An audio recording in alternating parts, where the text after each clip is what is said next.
Hey welders, ready to upgrade your gear and save some serious dough in the process? The Miller Build with Blue savings and rebate program has you covered. Find amazing deals and cashback rebates on a wide range of Miller products, from welders to plasma cutters and everything in between, all backed by our 3-year warranty. Don't let this opportunity pass you by. Take advantage of the Miller Build with Blue program now. Visit us online or stop by your nearest Miller distributor today to start saving. Okay, welcome to another episode of the Strange Motion Way podcast. I'm your host, Tim Strange, along with my co-host, Carrie Strange. And tonight we have our first international guest. I don't know, is he on the other side of the world almost? Coming from New Zealand, a true diehard hot rodder. He sent us some pictures that he's built cars clear back in the 1990s. In the 1900s. 1900s. Yeah, that's the 1900s. He states his influences in the hot rod world are Gary Kessler, Dennis Kyle, Pete Shaporis, Pete Eastwood, and Barry Lobeck. Currently restoring a cool 70s Kiwi show car, and he has built lots of hot rods and race cars. And he is the current caretaker of the famous Cop Shop Coupe, originally built by the great Tom Proofer. Welcome, one of our first supporters that he would always give us comments from the first time when we put this out about a year ago. Welcome all the way again from New Zealand, Greg Stokes. How you doing tonight? Good, thank you. Thanks so much to you guys for having me. It's a huge honor. It really is. It's when I grew up in hot rodding down here in New Zealand, the USA seemed like a real faraway place, you know. And I just read about it through magazines. There was no internet or social media, so it's an honor to be here tonight with you guys, you know. So the first question is, we didn't know if we were going to have a translator. I've met you in person before. I have a bunch of weird New Zealand questions. Is English your guys' native tongue over there? Yes, it is. Yep. Okay. Yep. Native tongue? Native Where tongue? I don't know. Yeah. Yeah. So Don't tell us you're the tongue inspector. Yeah.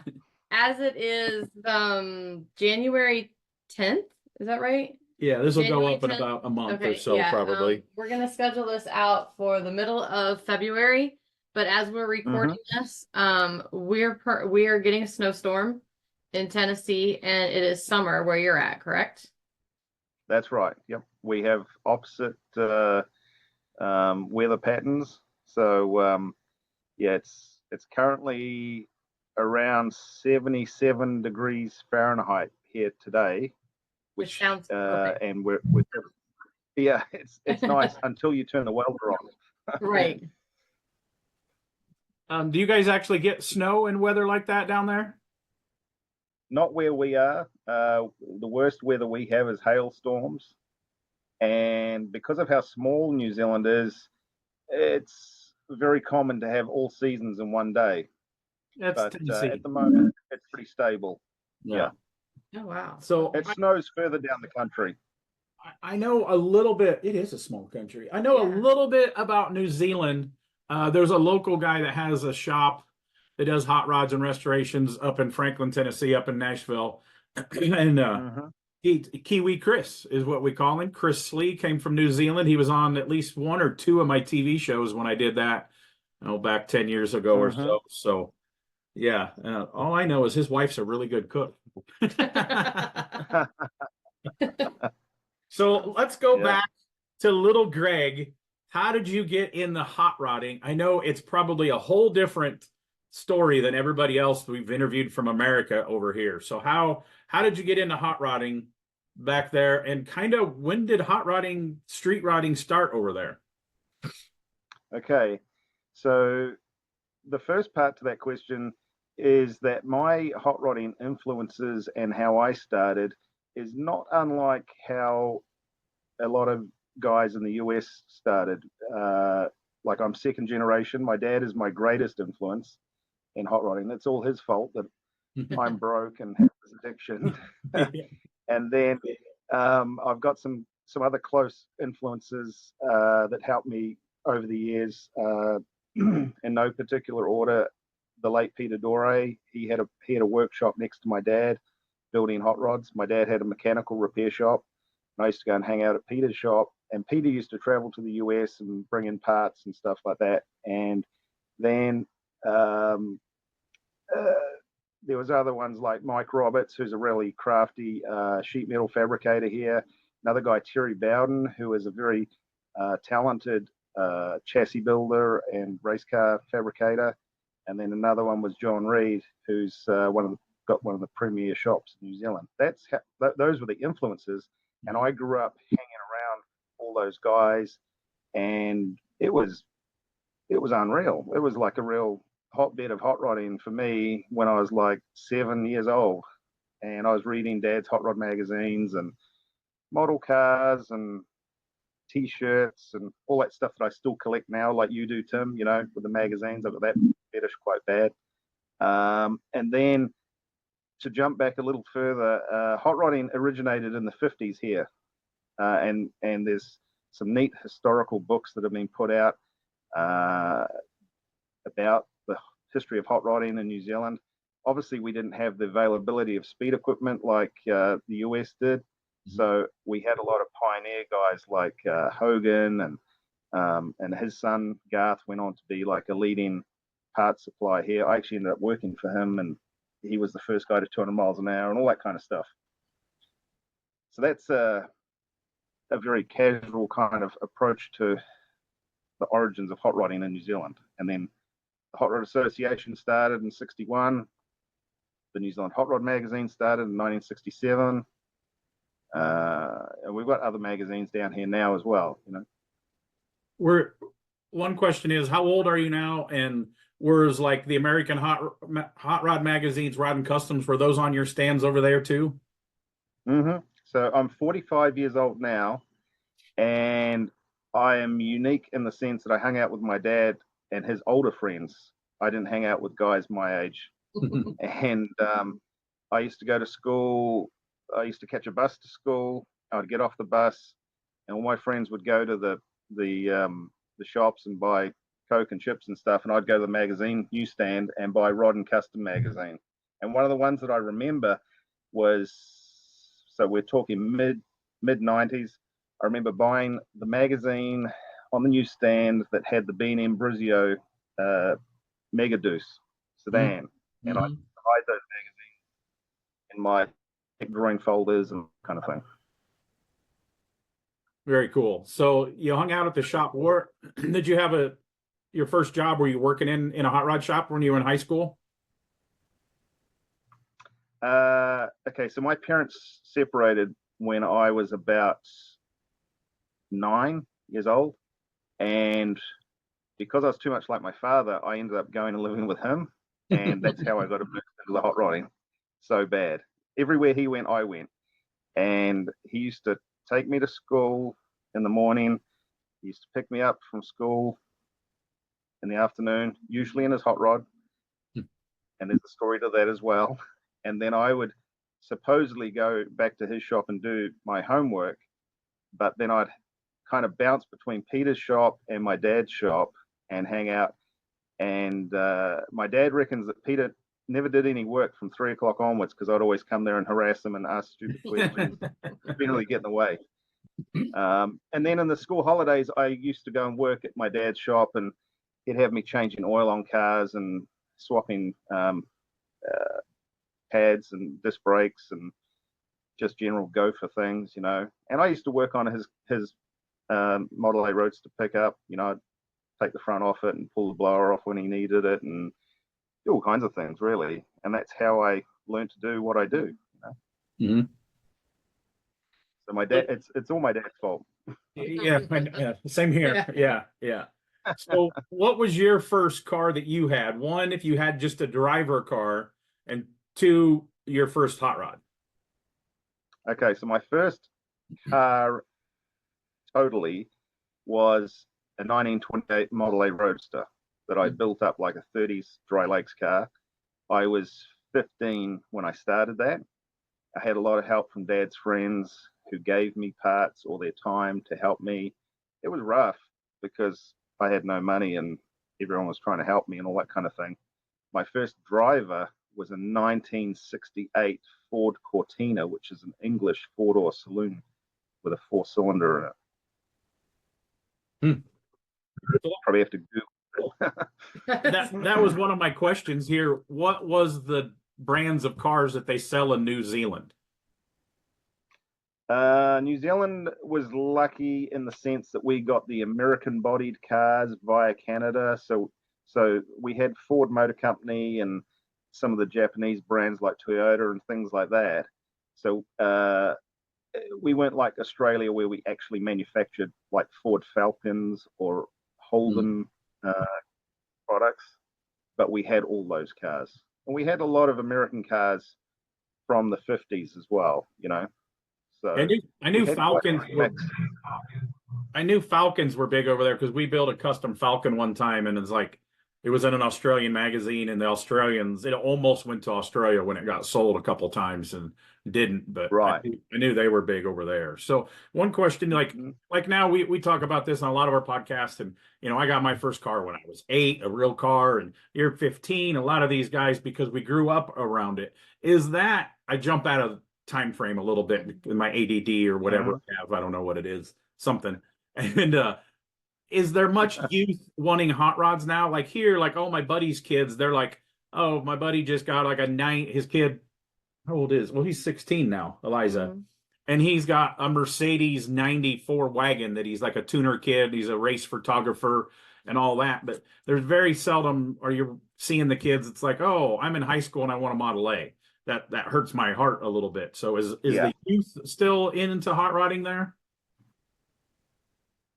I think it's the same problem worldwide, to be honest, if you want to call it a problem, where the youth aren't getting into the old cars like we did.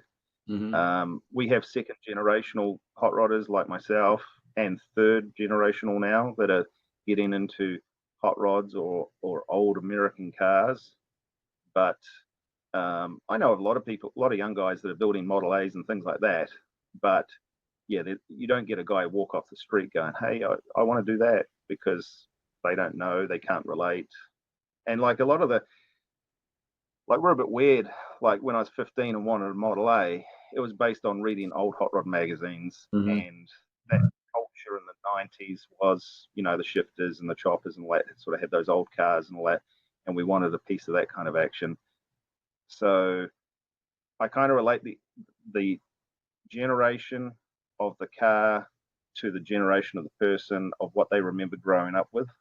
So just recently I bought another 68 Ford Cortina, one owner, always garage, real cream puff car, because I wanted to relate back to when I was at high school and had one. We got,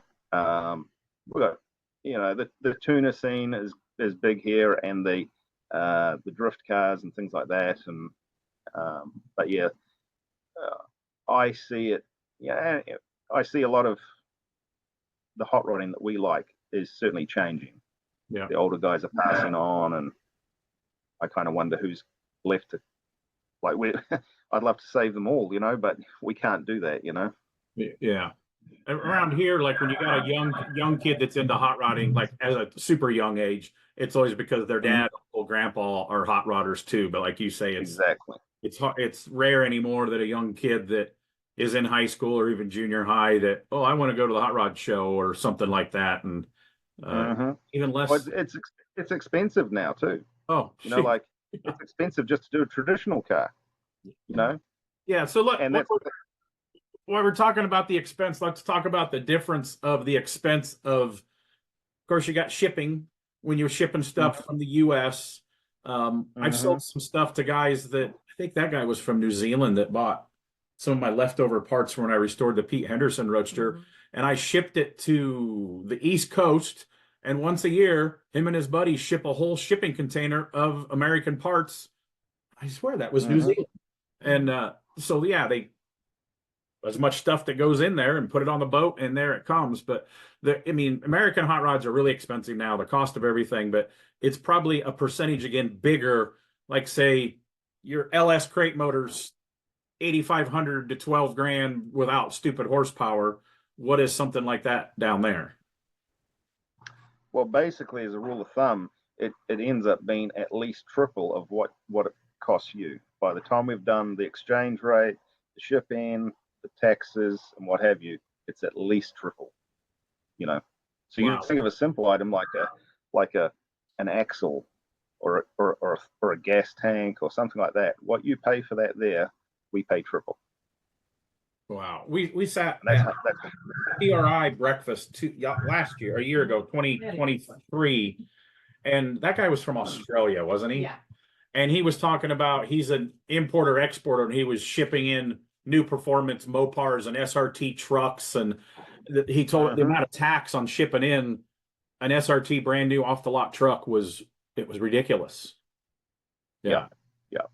We have a new car tax now for anything newer than 20 years old, I believe, and you've also got to, if it's newer than 20 years old, you've got to convert it to right-hand drive. So you take a really nice Dodge, Chevy, whatever, and I mean really nice, and then you've got to cut it up and convert it to right-hand drive. But the 20-year-old ones are safer, right? You know. Yeah. So. Wow. Okay. That was a couple of my questions. So, okay, so you're working with your guys, bouncing back in high school, out of high school. Then what's little Greggy doing now when he's out of high school finally? And did you graduate? No. Well, I failed in English and maths, photography and journalism, and I ended up getting jobs in photography, journalism, magazines, all that kind of thing as well. So when I left school to go and work at High Performance Coatings, there was a guy, Paul Grace, who ended up bringing HPC to New Zealand, and I went and worked there and just worked in the factory and went to shows and things like that. So I used to do HPC coatings, and I sent this is my cool little HPC coating story. I would send, when we lived in Illinois, the place that I chose, there was 3 in US. I sent them to Salt Lake City, Utah. My sales guy that I would call was Dave Kindig before he started his, he left HPC and went there, and I learned at SEMA hanging out with him. Kev also worked at HPC. So yeah, I knew Dave Kindig before he had a hot rod shop, and then this is my 30th anniversary. I think it's Dave's 28th. So the first couple of years I was sending stuff out, then he started his shop. So yeah, HPC was big over here too. Yeah, well, Paul went and worked for HPC in Salt Lake City and worked with Dave and all those guys, and Jeff Holm, the guy that owned it, and then he bought it back to New Zealand, and I went and worked there, and then I bounced through some tire shop jobs and things like that. And then I ended up working at a chassis shop, building hot rods and race cars. And I was just the guy that cut brackets out and learned to weld there, actually. And that was with Terry Bowden. He taught me how to TIG weld. And he just said, just keep practicing. I asked him where I could go to learn this. And he said, just keep practicing. And that's what I did. So he's the guy that started me on TIG welding. So while we're talking about you working at the chassis shop, I know my buddy Zane Cullen at Katati, he's doing a car for somebody either in Australia or New Zealand, and it's got a book of how many rules and regulations. Like one thing is like, oh, you got to have a brake line clamp every so often, and then we'll get to every 300. And then we'll get to the Cop Shop Coupe here later, but I know you had to add little motorcycle fenders. So when you ship a car in from America, while we're talking about this, what do you have to do different than we don't really have to do over here? Okay, so the first thing is I know the car you're talking about at Zane's. I know the guy that's getting it done. He's a good friend, so I know I'm aware of what he's up against with Zane and showing him the New Zealand way. So when I bought in the Cop Shop Coupe, that was actually quite a straightforward process, because in 1992 was when all these modified vehicle regulations came in New Zealand. And I was actually, so 92, I was 12 years old, hanging out at my dad's shop, and I was actually watching those guys formulate the rule book and run cars through the testing at my dad's shop, because my dad had a lift. So on Saturday morning, I saw all this unfold. So when I bought the coupe in, and I know we're jumping around time frame, but when that car actually predated a lot of the 1992 regulations. So I don't know if softer approach was the right word for it, but I didn't need to rework the chassis or anything like that. It was a very well built car. So I was in for brake line clamps every 12 inches. I had to swap out the chrome fasteners because they want to see a identification on the head of the fastener. I swapped out bushes. I put some heat shields on things. And the thing I'll correct you on is the fender, the mudguard fender exemption aspect to it.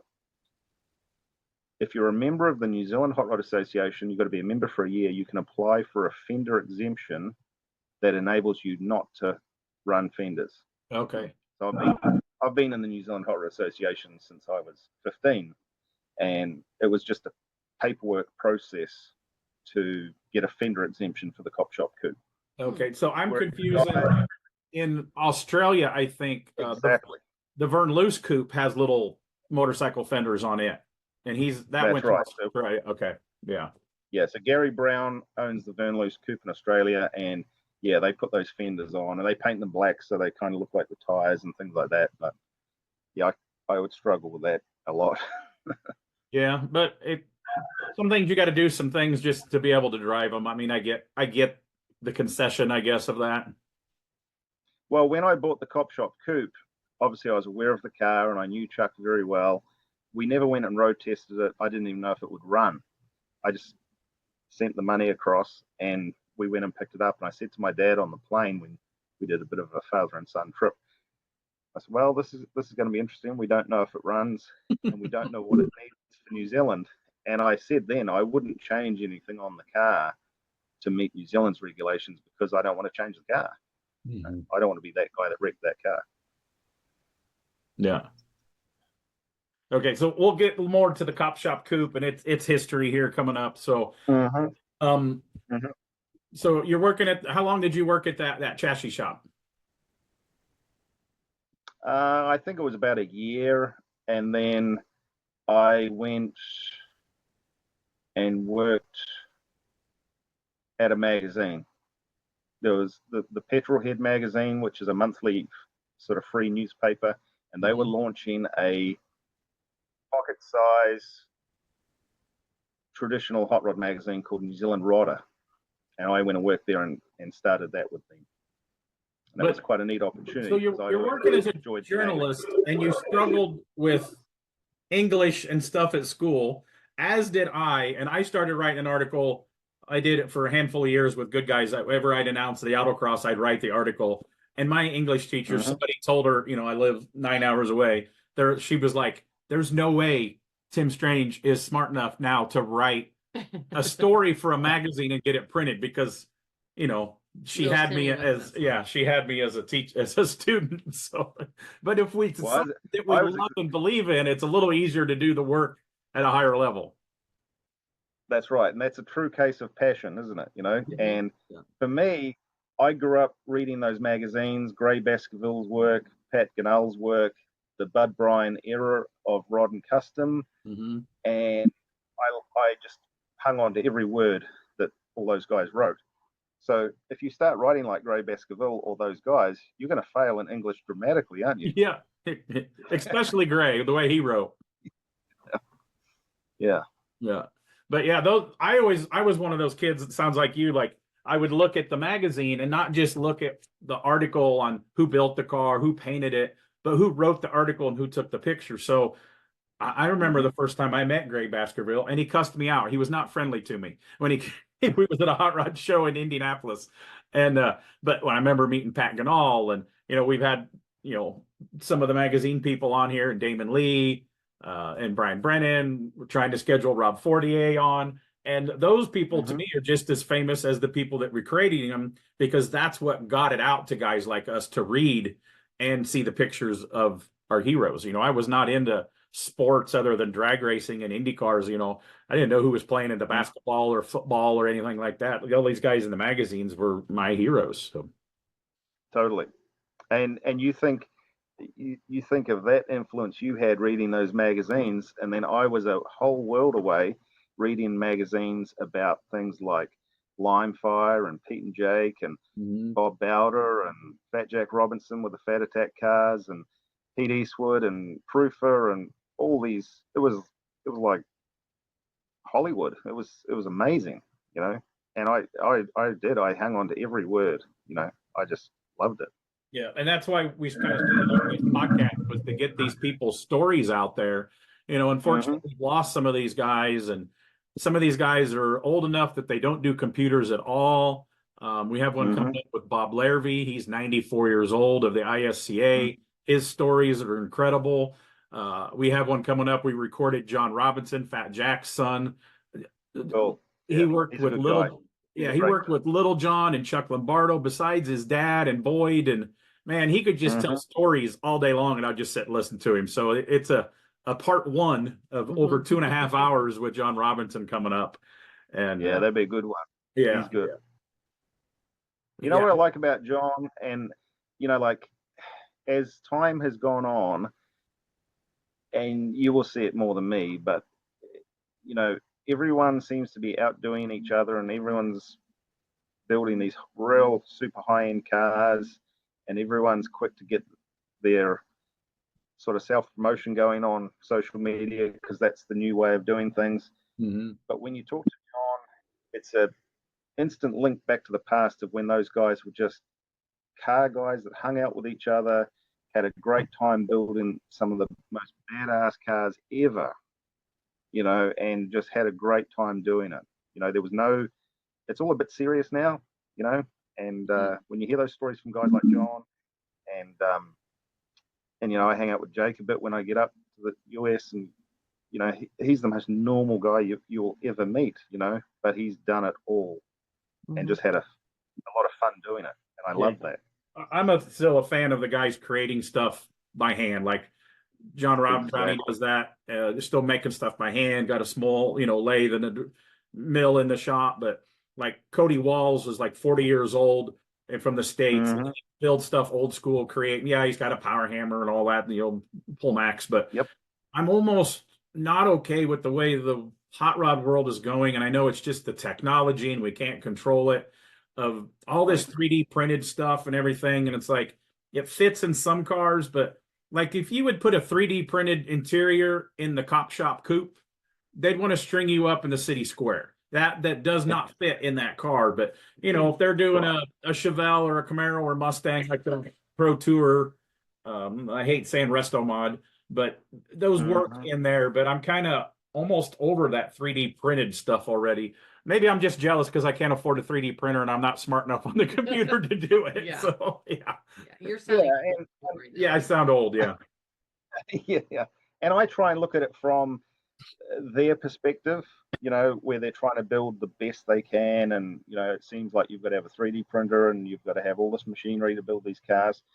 And it really, I was listening to Bobby Alloway talk to someone, and it was really cool to hear him say that he likes it when they were doing it with files and band saws and things like that, real handcrafted. And I thought, well, that's cool, you know, because it still keeps it very real. And Bobby's cars are awesome too, you know. So there's a car being debuted at the Roadster show coming up for the Sloniker. He's been working on it for a while. It's a 35 Chevy, I think, 3-window that Ironworks is building, and that thing is all CNC. 3D printed the seat backs to mock them up and then machined them, but it doesn't really look like that. It's a coach. It still looks like a coach built car. So they found a way to incorporate the modern technology, but not scream, "Hey, I printed all this stuff." It's incredible of all the machine work and stuff that they did in it, and it's over the top. But he found a way to use the technology, but not, like I say, scream. Overuse it. Yeah, not scream it.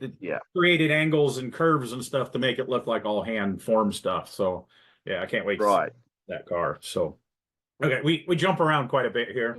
That's all good. What is next after how long were you at the magazine? I think I was there for about maybe 3 years, and I think I went back to Terry's doing some chassis work in between times, and then, well, when I say chassis work, I was merely just cutting things out and helping him. And I also learned a bit of sheet metal work from Mike Roberts, who's a very clever sheet metal guy, and he restored McLaren Can-Am cars and things like that. So he was very helpful in encouraging me to give things a go. And then I got a job. I learned of a job that worked in the US because I really wanted to get to the US. And I learned of this job, and they wouldn't tell me what it was. And I kept asking them what it was. And it turned out it was a sales and marketing position selling performance racing cylinder heads that were manufactured here in New Zealand. And they were going to go to SEMA shows and PRI, and they had a warehouse in California. And I went for the interview, and I said, look, you've probably got a bunch of guys that know how to sell soap and things like that, but the parts that you have, I'd done a bit of research in the meantime, and I started name dropping the people that they were selling to, and I said, I get these guys, because I come from the car background, and I got the job, and that was probably the best job I ever had because it allowed me to travel to the US, and it was unreal. So what year was this when you first came to the US? It would have been 2001, 2002, around there somewhere. Okay. I think I did about SEMA shows. Yeah, you were messaging me when you think we met at the SEMA show at the Hot Rod banquet. You said you remembered my wife's always had crazy hair for the longest time. And we had a two-tone purple car. So then when we redid our 54 two-tone purple, that would have been 2003 or 4? 3. Because the shoebox was 2002. It was the next, I think it was 2003. We had the two-tone purple 54 at SEMA. Yeah, so when I met you guys at that Hot Rod banquet, I went with Andy and Sue Brizio to that banquet, and they were, they were absolutely brilliant people to me. I can tell you how I met them. So okay, I'm going to ask a favor. Roy was. If you're still tight with Roy Brizio, tell him to do our podcast, because I'm not in that inner circle that Roy Brizio returns my calls. So I've left messages with him at the shop, and I would love to get Roy Brizio on this podcast. Well, I'm without saying too much, I'm working with him on something at the moment, and he's been hard to get hold of this year. And it's not you, it's not me. It's just he's hard to get hold of. Yeah. Well, I hope I'm going to run into him at the Roadster show coming up. So I'm going to just hand him a podcast card. So, yeah. The Brizio family have been great to me. Lovely people. I met them I met Andy and Sue in 1997 when they were guests of honor to an event in New Zealand here, and we hit it off there. And I have a few regrets in life without dwelling on things. And one of the regrets was that I didn't take Andy up on the invite that he said to me when he was in New Zealand to go and join him at the Hot Rod reunion in Bakersfield that year when he was going to get inducted. I always wish I'd done that. But when I got up to the US in about 01 or 02 or whatever it was, I went to the Hot Rod reunion, walked into the DoubleTree, saw Andy there, and he said something like, "Holy moly, what are you doing here?" And gave me that big Italian kiss where he kisses you on both cheeks. And he took me around the whole night and introduced me to everyone. Esky, Don Perdone, Ron Caps, everyone. And just the best guy.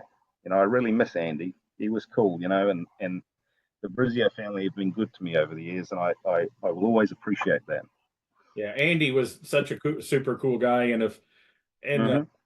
I watch a lot of mob movies, so being introduced by Andy Brizio had to be like, oh, he's one of us. What do the mob guys say? He's one of us, or one of the guys, or it's like John Gotti's taking you around, introduce you to the guy. So that's if people don't know who Andy Brizio is, if some younger people are listening to this, there's definitely a circle of legends, and it's like, oh, if you're in that circle, or these guys, and it's a pretty crazy experience. So yeah. Well, in 2012, sorry, when I was still married, he loaned us his purple Roadster for Hot Rod Week leading up to the West Coast Nationals. So me and my wife at the time, we picked it up from his place in Jackson after the picnic. He had the Andy's picnic before he started doing the finals. And then we had that Roadster for a week, and talk about laying the red carpet out and being rock and roll stars. You turn up in that car, you can park wherever you want. You get like best service. Everyone knew the Kiwi kids were in his car. It was just, I'll never ever forget that week. It was unreal. Yeah, Awesome. awesome. So generous. Yeah, that's cool. So while we're talking about shows, you said the Brizios came over there. At this time, what were the shows going on, hot rod shows in New Zealand, and how big of events were they? Oh, it's almost, without being derogatory, it's almost too embarrassing to say the size of it. You know, like this was actually for the first pre-49 Street Rod Nationals that were held here, and there was about 180 cars from memory. And Andy and Sue came out, Gary and Marilyn Meadows came out, Chet and Shirley Thomas, and another couple from the Bay Area Roadsters.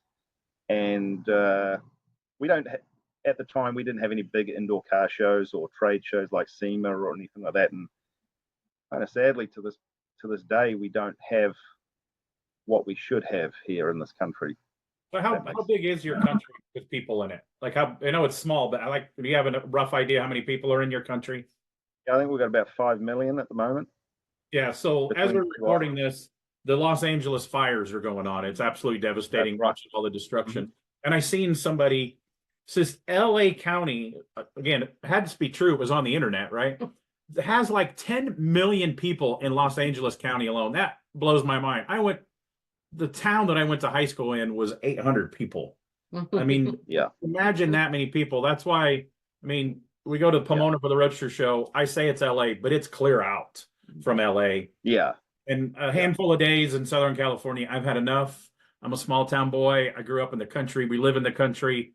We live by Nashville, but we're actually in a little smaller town, and I just can't handle that many people. So for the percentage of having a rod run back then, of having almost 200 cars, that's a good percentage of the actual population of the country. And it actually was super rad event if they actually brought in the American legends to see. It was unreal. It was cool. Yeah. And we have about 5,000 members in the New Zealand Hot Rod Association. And of that, our national events will get around the 150 to 200 kind of car mark. But then we have some privately promoted events. The biggest one is what's called the Beach Hop, and it's in a surf community down on the Coromandel coast, and they get like 150,000 people turn up for the day. Oh wow. It's a week-long event, and they have 2,000 cars registered, but they probably have 3 times the amount turn up for the week. And then yes, our biggest deal, but it's a privately community-run thing. It's not run by any association as such. We don't have a SEMA show. We've got a guy that's trying to do like a SEMA type show thing, but it's tough with economic times and the aging sort of demographic and things like that. And we have a thing here called the tall poppy syndrome, where if someone puts something on, no matter how good it is, people want to take a bit of a swipe at him for making a buck out of it or something like that, you know, rather than. Well, that happens over here too. They call good guys the greedy guys, and but, I announce events, and she helps put on big events, Power Tour and Holly events, and actually runs an Optima Search for the Ultimate Streetcar in Australia. They do an event down there, and her coworker was just down there at the Summer Nationals, being part of that.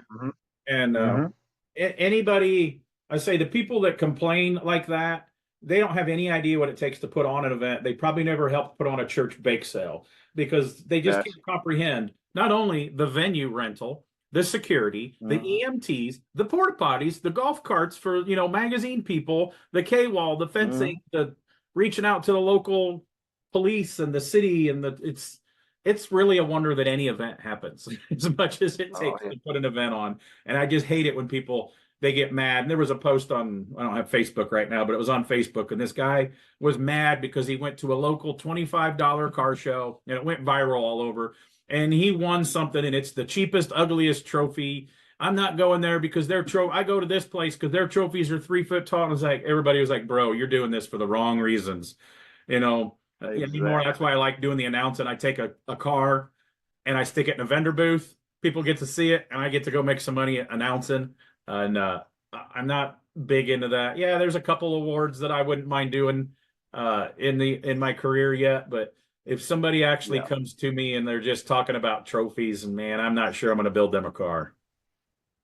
Well, that's the thing, and like I've always said, if you're into it for an award, you're into it for the wrong reason. The fun's in the run, driving the car, don't trailer it, all that kind of thing. I get with high end show cars, you've got to trailer them to an event so they don't get damaged, but the fun is in the run, you know. And then the thing with the awards, you're only as happy as your next award.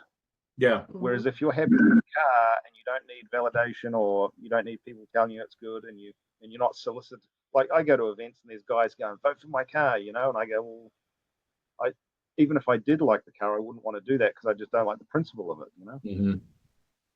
Yeah, I've known guys that's built cars for big awards. I'm not going to say which one, Riddler, AMBR, whatever, and they didn't win, even though they made one of the whatever final.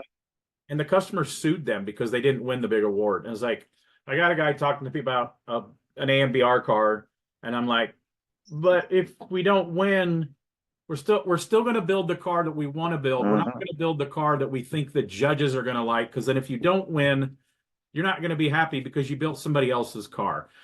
Build a cool car, exactly. Maybe debut it there, take it to a couple indoor shows, and then do some rod runs, take it to the Gathering of the Rock, have some fun with it, and meet some cool people, because that's what most of this is about, you know.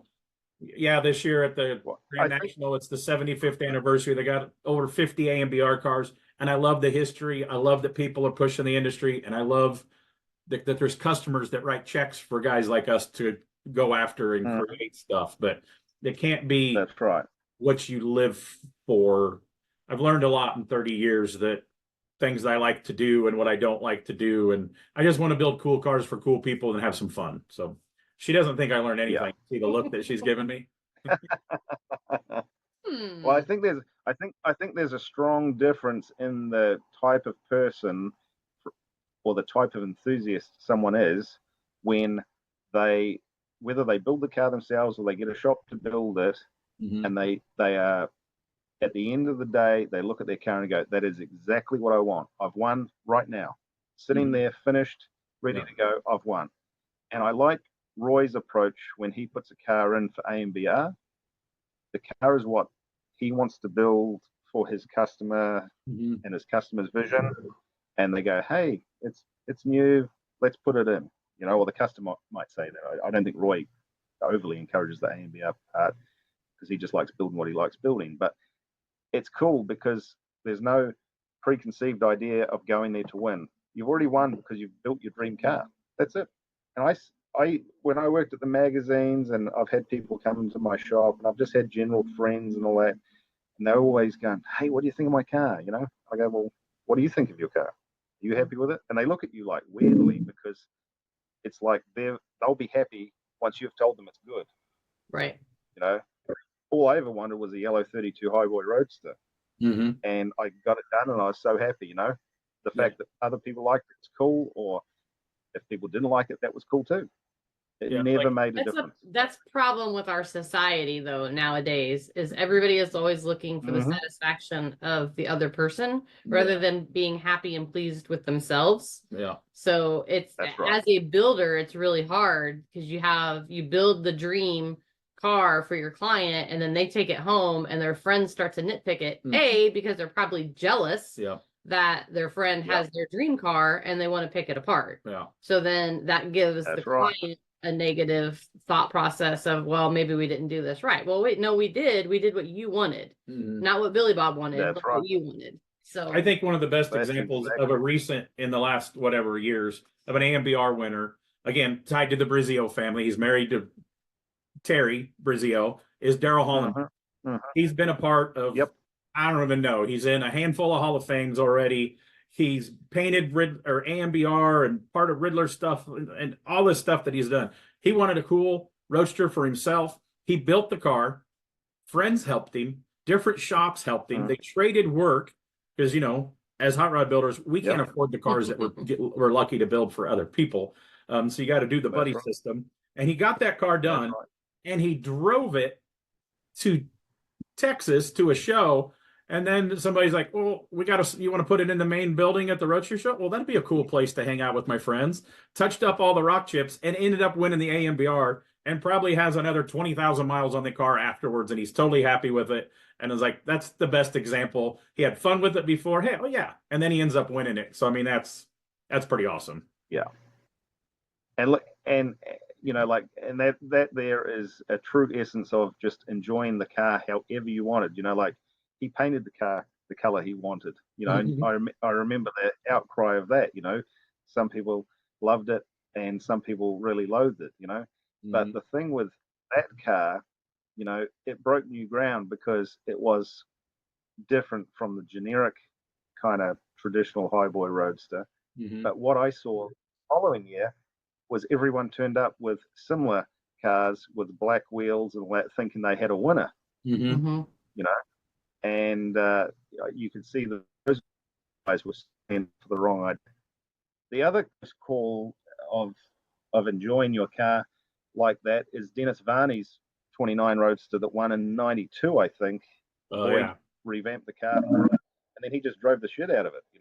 Yeah, I remember standing at the gate in Indianapolis the year at Good Guys that next summer, and the guys from California did a whole road tour to Indianapolis, halfway across America, and that thing was covered in bug guts and rock chips on the nose, and he didn't clean it all weekend because he wanted everybody to know that he drove it. And that's one of my favorite Model A Roadsters ever of that. I love that Billy Boyd era stuff because that's what I'm that age. Too. That was in all the magazines when I was really starting to pay attention, and I'm ready for that era to come back again. So, okay, you're coming to America back and forth. We'll get back on track for your story here. And so, how long did you work for that company, and how many U.S. trips did you think you got out of that? I think that lasted for 4 years before the company went into receivership down here. And it was really sad because we were starting to get a lot of good momentum.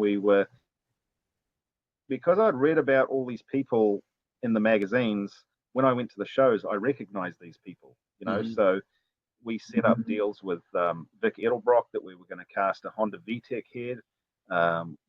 Angelo from Ford, we were in conversation with him about doing some cylinder head work with him. We had all the Speedway guys and the Junior Fuel guys. I was selling cylinder heads to Art Christman for the Junior Fuel car that he ran with his son Mike, and Mendy Fry as well, and Wayne May and all those guys. And then there were these things, they still do it. Okay, so I'm going to apologize to my wife here real quick. All of the guys in America, like my age, we always had a huge crush on Mendy Fry. Yeah. Oh, yeah. Yep. No. And she's still a cool lady. Yeah. She's still cool, and then the thing that they used to do in LA, I think it was the week before the Grand National Show, was those NPMC conferences. Yep. Yeah, so we did a few of those as well, and and that was cool because I remember when Hot Rod Magazine came around, and Rob Cannan and David Freiberger were there, and I remember talking to Rob Cannan about the Cadzilla story when they drove that across country and featured it in the Hot Rod Magazine. So I was making all these little connections and things like that. And just as the business was going into receivership, we were doing a massive deal with David Freiberger at Hot Rod to do a 12-degree sprint car cylinder head and a intake manifold, and we were going to build like this wild street small block that was going to get dyno tested and put into some car and all that. And it never happened. And we also, that's right, we also did some deals with Thacker and Shine. We supplied cylinder heads for the Bonneville car that Thacker and Shine ran, Model A Roadster. And that's one of my other regrets, is I didn't take Tony Thacker up on his offer to go to Bonneville to join him with what he described as the Motley Crew. Go to Bonneville with those guys, and I really wish I had done that. We got some good friends that live close to us. They run the Rat Trap Nitro Nostalgia car. Brian drives Rich Galsco's Pure Hell and has won 3. Now there's only 2, but they had 3 hot rod reunions and he's won all. And Thacker does a lot of marketing and stuff for them, and they live, half hour from us here. So I know. Well, I met all those guys when they came down to New Zealand, like Brian and Ron. Sadly, he passed, and they were awesome people. I met those guys through Thacker. So we were really talking about magazine collections, and I have Ron Hope's Hot Rod magazine collection along with some other stuff that he actually started giving me a handful of years ago. And then when he passed, his son let me come over and get most of the rest of them. And Wow. Great. That's cool. Great guy. You mentioned Rob Canan. We had him scheduled to do, because I was really good friends with Steve Anderson. We're going to get him on here too, that they drove Cadzilla cross country back then. Rob Canan has been the first guy that actually could not get the technology to get on the Zoom call or the Riverside program. And I don't know. He's worse than me on technology. So we got to try again with Rob Canan. Well, Rob, if they can do it with me from New Zealand, they can do it with you, man. Yeah. Yeah, he was in the hospital. Yeah, he just fell and hurt himself or something, she said. So the cylinder head company, what happened? Where'd you go after the cylinder head company was done? Well, when it went into receivership, I was actually in the US, and What's receivership? Is that like a bankruptcy? Yeah. Okay. Yeah. So the liquidators came in, and it was. Oh, we could talk a lot about that, but I saw and heard some stuff with that whole thing. But anyway, it was a good experience. It got me to America, and I was in the US at the time, and I wish I'd actually stayed there and just found work. I could have found work quite easily, but I was worried about green card or being there legally or all that kind of stuff. So I came home, and I ended up working for Garth Hogan at his performance parts company called Pioneer Auto Parts. And I was just working on the sales team. I was thankful because he gave me the job, and I needed work at the time and all that. And I was there for a couple of years, I think, and I crewed on his nostalgia front engine dragster. Garth is a big name in New Zealand drag racing. He was the first guy to run 200 mile an hour. He was the first guy to run 5s. Oh, wow. He was the first guy to run nitro. Yeah, like he's the man, and great guy, lovely guy. And I've got a lot of respect for him, and I'm thankful for that opportunity he gave me to give me work. And then I went and worked at the New Zealand Hot Rod magazine. I was probably there for about 8 years. Oh, wow. Okay. Yeah. See, I have some of them magazines that I'm just going through and organizing my whole collection, my organized library, because like I said, I've got some of Ron Hope's, and there's some New Zealand magazines in Ron's collection. Right.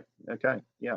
Well, around that time that I was at the Hot Rod magazine, I probably wrote a lot of the stuff about his car or shot the photos. Yeah. Very cool. They came over about. Yeah. And there was a lot of neat opportunities with the magazine as well. Yeah. So we've talked, some of the magazine guys we've had, and the heyday over here in America was the, I'm blank on it. It's not Motor Trend, when it was Peterson. I was blank there. So, flying and, open, crazy photo shoots and all that. And it's not like that now. So did you guys have much of we have a crazy cat that's getting into stuff over here. So she's checking on the cat right now. So that's why we keep looking over there. We got a 1-year-old. He's a little batshit crazy. So was that like the heyday of New Zealand magazines, like setting up photo shoots and traveling to events? And did you mostly just cover New Zealand stuff, or did you go to other countries and cover events? When I was there at the New Zealand Hot Rod magazine, we covered a lot of overseas content, and there was good and bad reception to that, because people were like, "It's the New Zealand magazine, you got to feature our deal," But we were trying to influence people to think of different ideas with cars or events and things like that.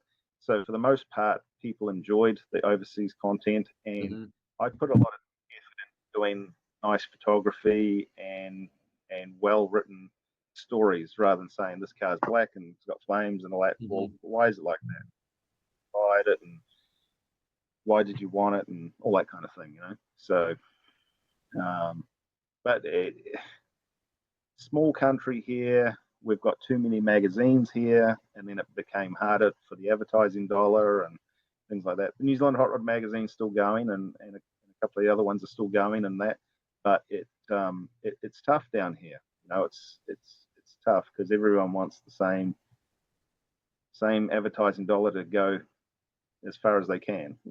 Yeah, I think that's the same over here. A handful of years ago, when Motor Trend killed 19 titles, and then Hot Rod, the Motor Trend side of the magazines and events, just it's public knowledge now, got bought by Hearst Publications over here in America, which is one of the largest owned magazines. They own like 17 and Elle and Cosmo and that type of stuff. So there's definitely some changing going on over here in the magazine world too. And then luckily we have the Tim Foss group that in the Garage Media, when they killed Street Rodder and Super Chevy and all that, all those guys started those new 3 magazines. But yeah, the magazine, I'm still a magazine nerd, and there's still some great magazines. There's just a lot less than there is. That's right.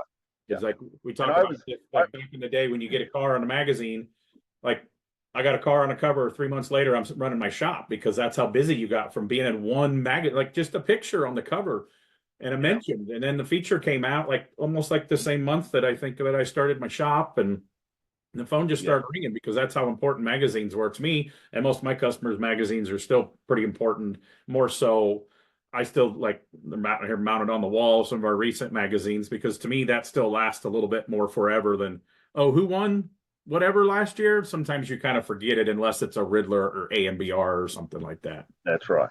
Yeah. And the thing with the magazines, like I never got into reading magazines online on a tablet or anything like that. I like to hold the magazine, and at one point when all the magazines were still going, I'd get like 15 a month turn up in the mail from all over the world.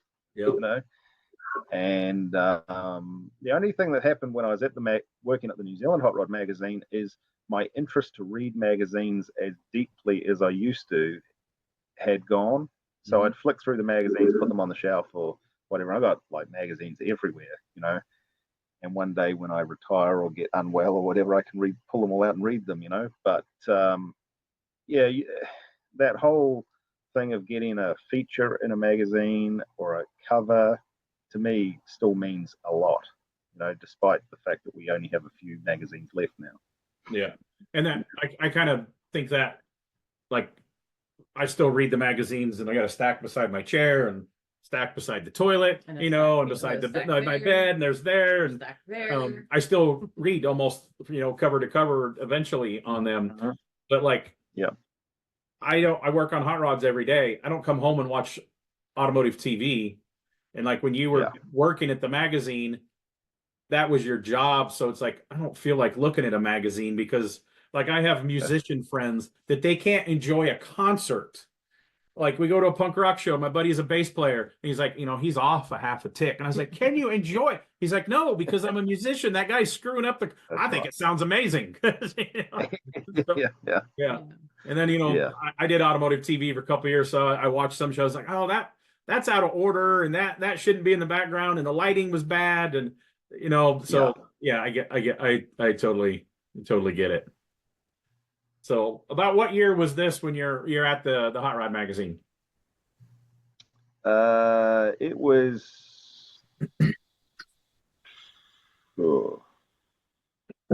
it would have been about 2008 through to 2015, something like that. Yeah. Then where did you go after that ended? I then went and worked at another friend's hot rod shop, a shop called Max Speed Shop, and I did a lot of fabrication there. And he's a good friend. I've known him for a long time, and we worked well together. And then I ended up moving sort of the other side of town, so I was there for about 3 or 4 years, I guess. And it just got harder to commute. It'd be like an hour and a half commute in the morning, but it'd be 3 hours to get home at night and all that kind of thing. And that's where I came up with the idea to sort of do my own thing. And it started off quite casual because my dad had a few projects that he wanted to get moving along. So I just started working for my dad, to be honest. Did he pay you? Because whenever I work on my dad's cars, he don't pay me crap.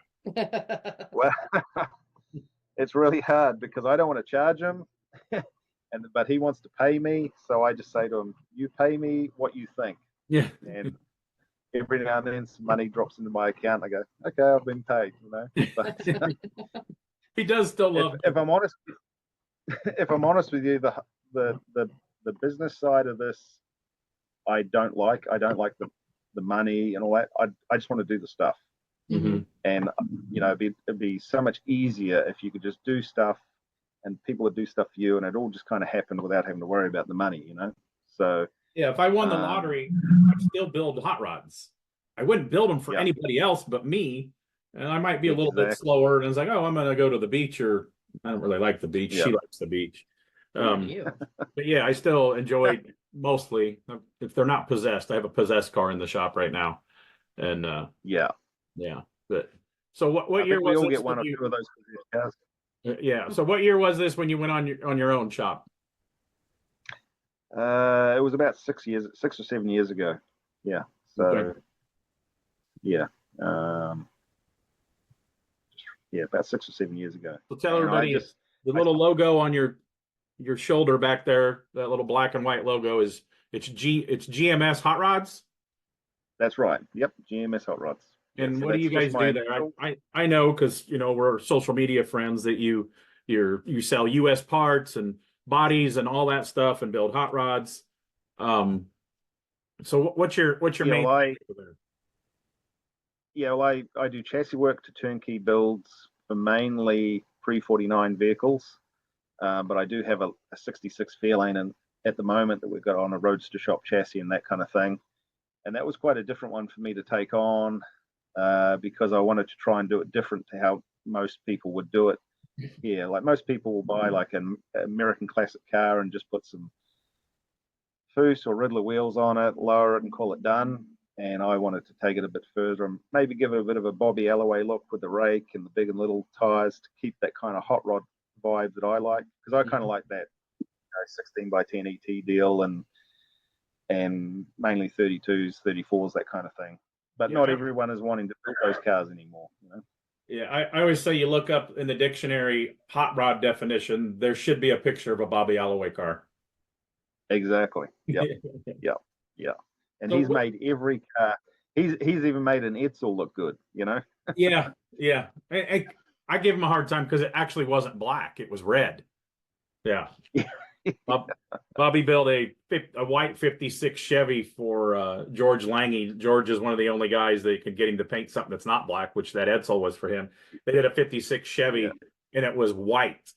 And they made this bleach bottle and they changed the label to called blackout or something like that. They changed the label. It looked like a Clorox bleach and they had it sitting in the back seat of the car like they bleached the blackout. It was hilarious. So when did you do your yellow Roadster? I built that car in 2010. I built that car in 18 months. I built some other cars prior to that, but I was inspired by that guy Peter Dore that had the shop next to my dad. Mm-hmm. He had a blown small block 32 Roadster, yellow one, and I rode in that when I was like 11 years old, and I wanted that car. I tried to buy the car, but it's been changed now, so I ended up building my own. And the difference between that car and Peter's car was I looked more at the Lobeck look and Dennis Kyle's Roadster and Chaporis's Limefire and P. Wood's Roadster and stuff, and got that rake going on with the ETs and the quick change and the 5-inch axle and all that kind of thing. What color was that one? Well, my one, or which one? The one that you built. Are we talking about the yellow one or before the yellow one? Yeah, the yellow one. Yeah, the yellow one. Yeah. So that was when I built the yellow. This isn't it, but this is kind of what it looked like. This is the Kessler one. Mm-hmm. Yours kind of looked a little bit like that. I was trying to find something. You sent me a bunch of pictures and links and stuff, but yeah, it's hard to beat a. I have a list. My wife thinks I'm done building cars for myself, but I have a list on my dry race board in my hallway at the shop that there is actually a 32 Roadster in there. I built one for a customer and let me go crazy a little bit, but still traditional. But I really want to build a 32 Roadster. Oh, there's like, I know the 32's like been done to death, and everyone goes, oh, it's generic and all that kind of stuff, but you can still build on with quite a point of difference, and like that car is a lot of fun. And the Kessler connection, Peter Dore, the guy that I grew up around with my dad that built the yellow one that I rode in, he went to the Memphis Street Rod Nationals in the 70s and saw Kessler's car and got to know Kessler, and that's why he built his one like he did. Okay. And then so the picture you just showed there in the Riders Journal is Kessler's second car. Yeah. So mine was more like the second car, but there's kind of the circle of Kessler, Dore, Stokes, you know, it kind of all revolves round and round, you know? Yeah. Yeah. Very, very cool. Yeah. Did you ever come over to the US and attend the NSRA Street Rod Nationals? I went to the 50th anniversary one. Was it the 50th? About 2 or 3 years ago. Might have been the traffic nightmare. Yeah. Yeah. That was the only one I've been to. Yeah. I'd like to get back there, but that was the best one they had because it was the 50th. A lot of people came back when they opened it up to not just be 48 and older. Yeah. So it was a traffic nightmare.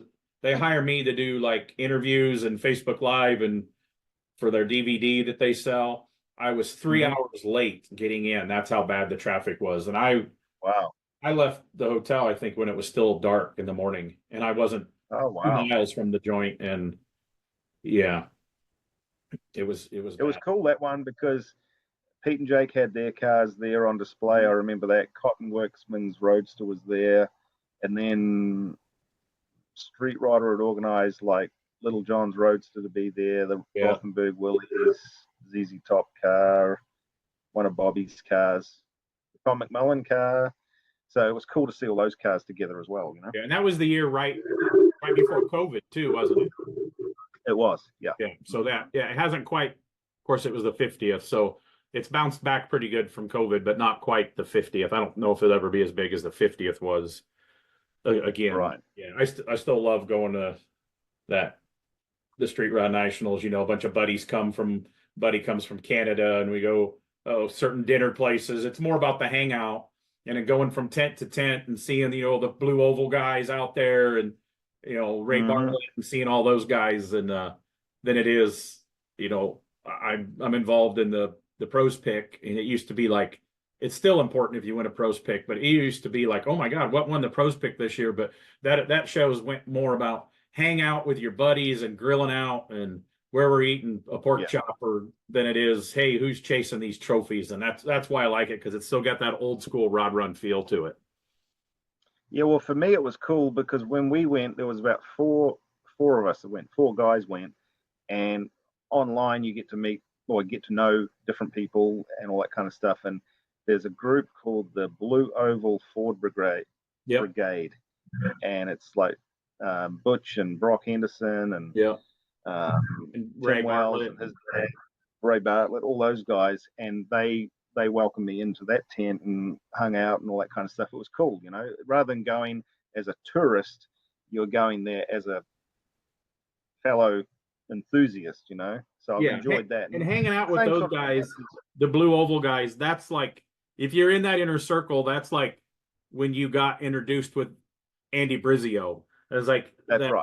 The guys in that Blue Oval tent they don't come any cooler than those guys, and those guys all understand what hot rods are. And I call Ray Bartlett the god of tire sizes. I'm always looking at the Riders Journal on what tires did he use for the sidewalls, and good group. Well, through Facebook and social media, I got pretty well known with that yellow Roadster. So I'd go to these events like that, or the Grand National Roadster Show, and people, without sounding like an idiot, people recognize you from the car or a picture they've seen online, and it's neat when they introduce themselves. And I've done the same as well, and it's really cool way you kind of meet them online, and then you actually meet them for real, and it was really cool. So, and I enjoy that about the Grand National Show, because I think we went there in 2019 when they had the Model A exhibit there, and that was actually the first time I met Jake. And I'd met Chaporis a lot, but I had never met Jake. And then Jake had his cars on display there at the Model A Building 9, and I plucked up the courage to talk to him. And I didn't want to be one of those guys that are trying to seek the famous guy, And it was really, really cool, because I showed him a picture of my green Model A pickup that I'd built before my yellow Roadster, and he recognized it from a magazine that someone in Australia or New Zealand had sent him. And I was inspired by his Model A's, but he then said to me that he saw that and he was inspired to build a fenderless closed cab Model A pickup on seeing my one. And then we hit it off from there, and it was so cool. It was just the best. But it would have been very easy to walk past that guy and not think you're worthy, so you don't go and talk to him. Yeah. And that's my problem, as my wife says, that I'll walk up and talk to anybody. So I call it oversharing. I don't know if you guys have the commercials down there with the insurance, but acting like your parents. Yeah, my husband likes to overshare with people, and I have to stop him sometime and say, Tim, they don't need to know what you did in the bathroom this morning. It's okay. Oh, it's not that bad. That's one thing. Every year when I talk about, me and my friends rent a house out there and we stay, customer guy, good friend, and a couple other builders and painters, we all kind of stay together. And every year when I start talking about it, she goes, "You're going to the Roadster Show again?" Yes. I feel like, I go to all these shows in the summertime where I'm usually working and getting paid because I'm announcing or emceeing or doing interviews and stuff. But like Roadster Show is one of 3 events that I go to a year, that I go to and not work, that I actually have to pay my own expenses to get there. But it's that awesome. And like, I love because I love the history. I love going to the Hall of Fame banquet. And just 2 days ago, I reached out to try to get my ticket for the Hall of Fame banquet, because they give past Hall of Famers, so many tickets for their group, the new inductees. So they can't just put, hey, tickets available on their website. So I reached out to Kevin Doyle and I'm like, hey man, I'd like to get a ticket. And he goes, why do you think you need a ticket? Like, I want to go to the banquet. Well, you're not in the Hall of Fame. You're not being inducted in the Hall of Fame. You're not up for. I was like, I just love the history. Zane couldn't get you a ticket. Yeah, that's what I go. I got a ticket last year. I sat with Dave Shutton and the Tracys from Advanced Plating, and he goes, "Oh no, you went with Zane." I go, "No, Zane had somebody spoken for his ticket, so I want, because we had a car on display in the Street Machine display. We had the Chevelle." That's right. And when you have a car, it has a place where you can order a ticket. And that's right. Last year. So I said, that's how I paid for it. I know I paid somebody. Somebody took, and it's not cheap because you get a nice dinner and it's, a banquet. And, he was just messing with me. He's like, why do you think you're cool enough to be in the Hall of Fame banquet? And I'm like, well, I almost said, screw you. I was like, I'll see if Zane has a ticket or somebody else. But yeah, so I got my ticket to go to Hall of Fame banquet. So poor Timmy. Yeah. But yeah, I just love it. And I was helping getting a past AMBR car ready that lives in Nashville. The owner passed away and the widows decided not to send it. So I don't have to work as hard. So I already had my flights booked. So now I have to help my buddy Zane Cullen set up his booth and tear his booth down. And yeah. You poor thing. Yeah, but she doesn't get to go to the Roadster Show. The only time she's really been is when we had an indoor car, the 20 by 20 and the carpet and display, and that is not enjoyable for her. So I was there for the Buick, and I was there for the panel truck, and I was there for the Chevelle, and I was there for the. You were there like a day and a half at the Chevelle. Well, yeah. She has to work an event for Optima Batteries. It's not far from there. It's like an hour away, called King of the Hammers. It's this big desert off-road event. So this year she's not even making it to the Roadster Show. She'll be in the desert for 2 weeks. She looks like a desert dweller by the time she gets out of there. So yep. So yeah, the Roadster Show is definitely good to see your hot rod heroes. And especially the Southern California guys, they kind of sneak in on setup day, and there's not, as much people there. So that Thursday is a really good day after you get a few cool open houses around town, and then just kind of hang out, see everybody. It's super, super cool event. So you've been to the Roadster Show, right? Yeah. Yeah. Okay. Yeah, So when you were there, did you have what everybody thinks you absolutely have to have because it's the best thing ever?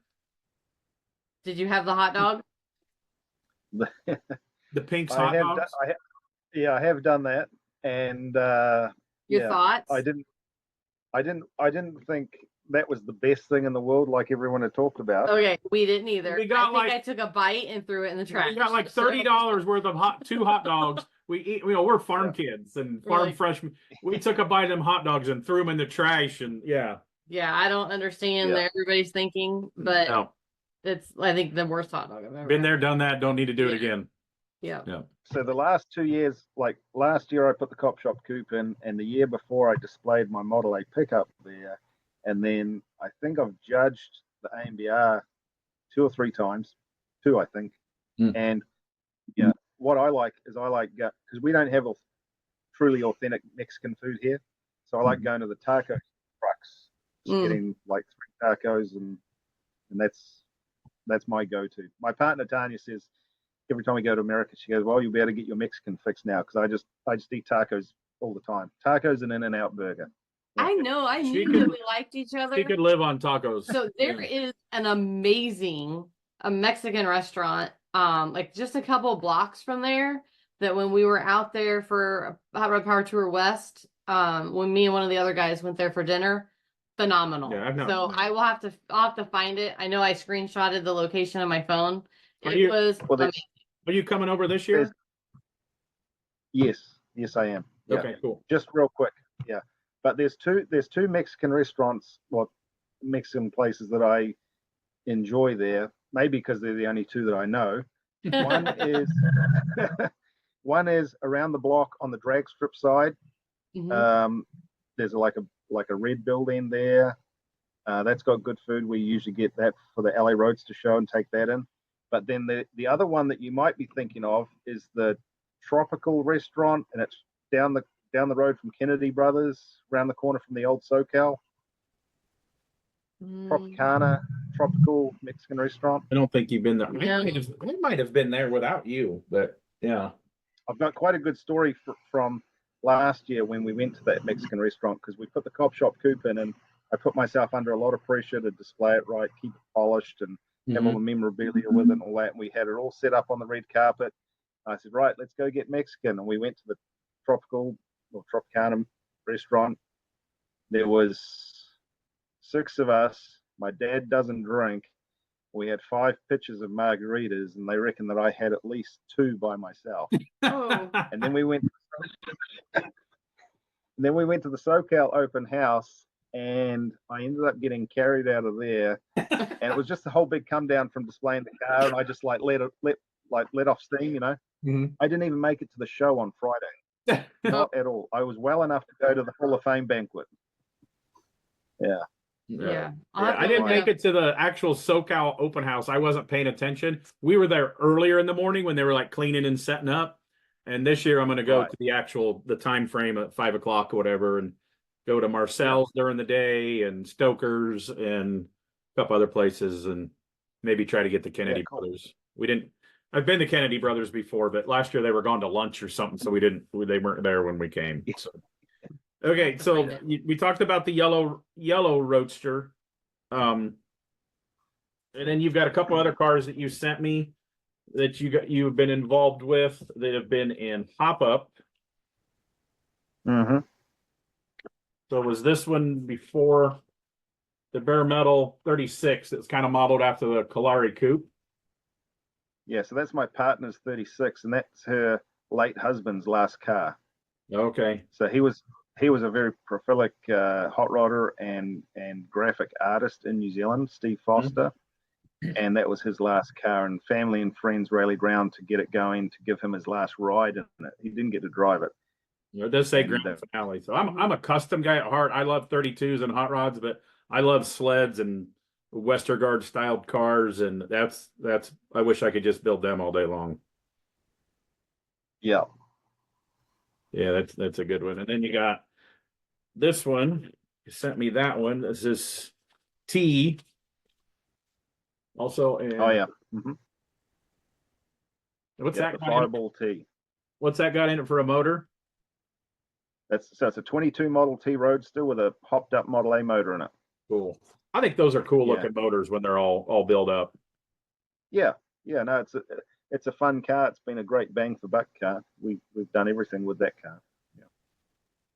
Yeah, like you were talking about Model A trucks. I love Model A pickup trucks, but I'm 6'3", 200 and some pounds. I do not fit in a Model A truck. I look at a Model A truck and my knees and my back instantly start hurting. So, yeah. Well, in 2009, I sold my Model A pickup to a guy in Utah, and it went to 2 people in Idaho. And then in 2019, after talking to Jake, I put the word out to try and find it. And about a year later, I found it. I got it back. Squeak Bell picked it up for me and took it back to his place in Bakersfield. And we left it over there for a few years. And it's just come home now. And I don't know what's happened over the last few years, but I seem to fit in it. I remember fitting in it better when I first built it than what I do now. yeah. I think the car shrunk or something. Yeah. So we were talking about the Cop Shop Coupe. So some people don't know Cop Shop Coupe. There it is. It was the logo car that Dave Bell drew that was in the article in Street Rodder magazine, built by Tom Proofer. Proofer is Hot Rod. I never met him. No, I haven't met him either. As Hot Rod. Everything that Proofer built is sat right and sidewalls and the right just screams hot. I'm going to just say Bobby Alloway has to have Proofer as an influence to what he builds. So I'm just going to say that. Bobby has not done our podcast yet because he says he's too old and can't figure out the string for the can that he talks into doesn't reach that far. But he has said he's going to do the Roadster Shop podcast first because they asked first. But he's still not been on theirs. But yeah, so this car, when was it the Cop Shop Coupe originally built? They started building it in 81, and it was at the Oakland Roadster Show in 83, I believe. Oh wow. Okay. Yeah. So how did all the story get how you ended up with the Cop Shop Coupe?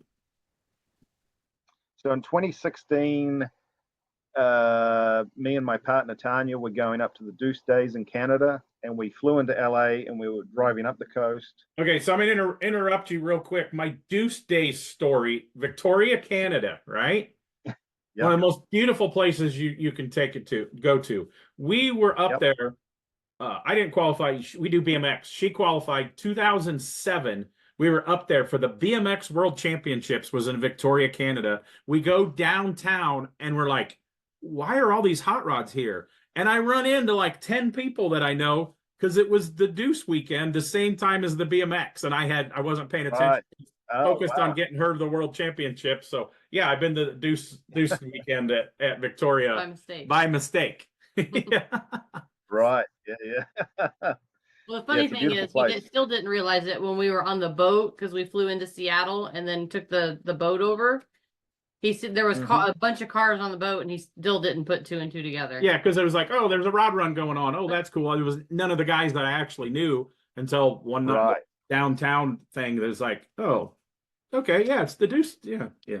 I was pretty in high school, so I didn't have to be smart. A little slow. Yeah.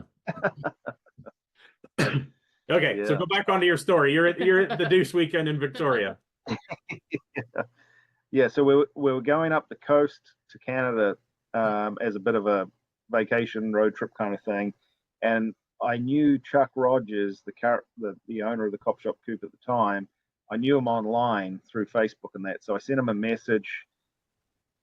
And hey, you don't know me? We're coming up. We're going to be in the Northern California area at this time. Would it be possible to come and meet you and check out the Cop Shop Coupe? That was it. Just never seen it before, read about it. Be cool to see it. And he said, yeah, sure. So we did, and we went out for dinner and all that and saw the car sitting in his garage with his 40 Coupe and a 32 Roadster he's got. and became friends from there.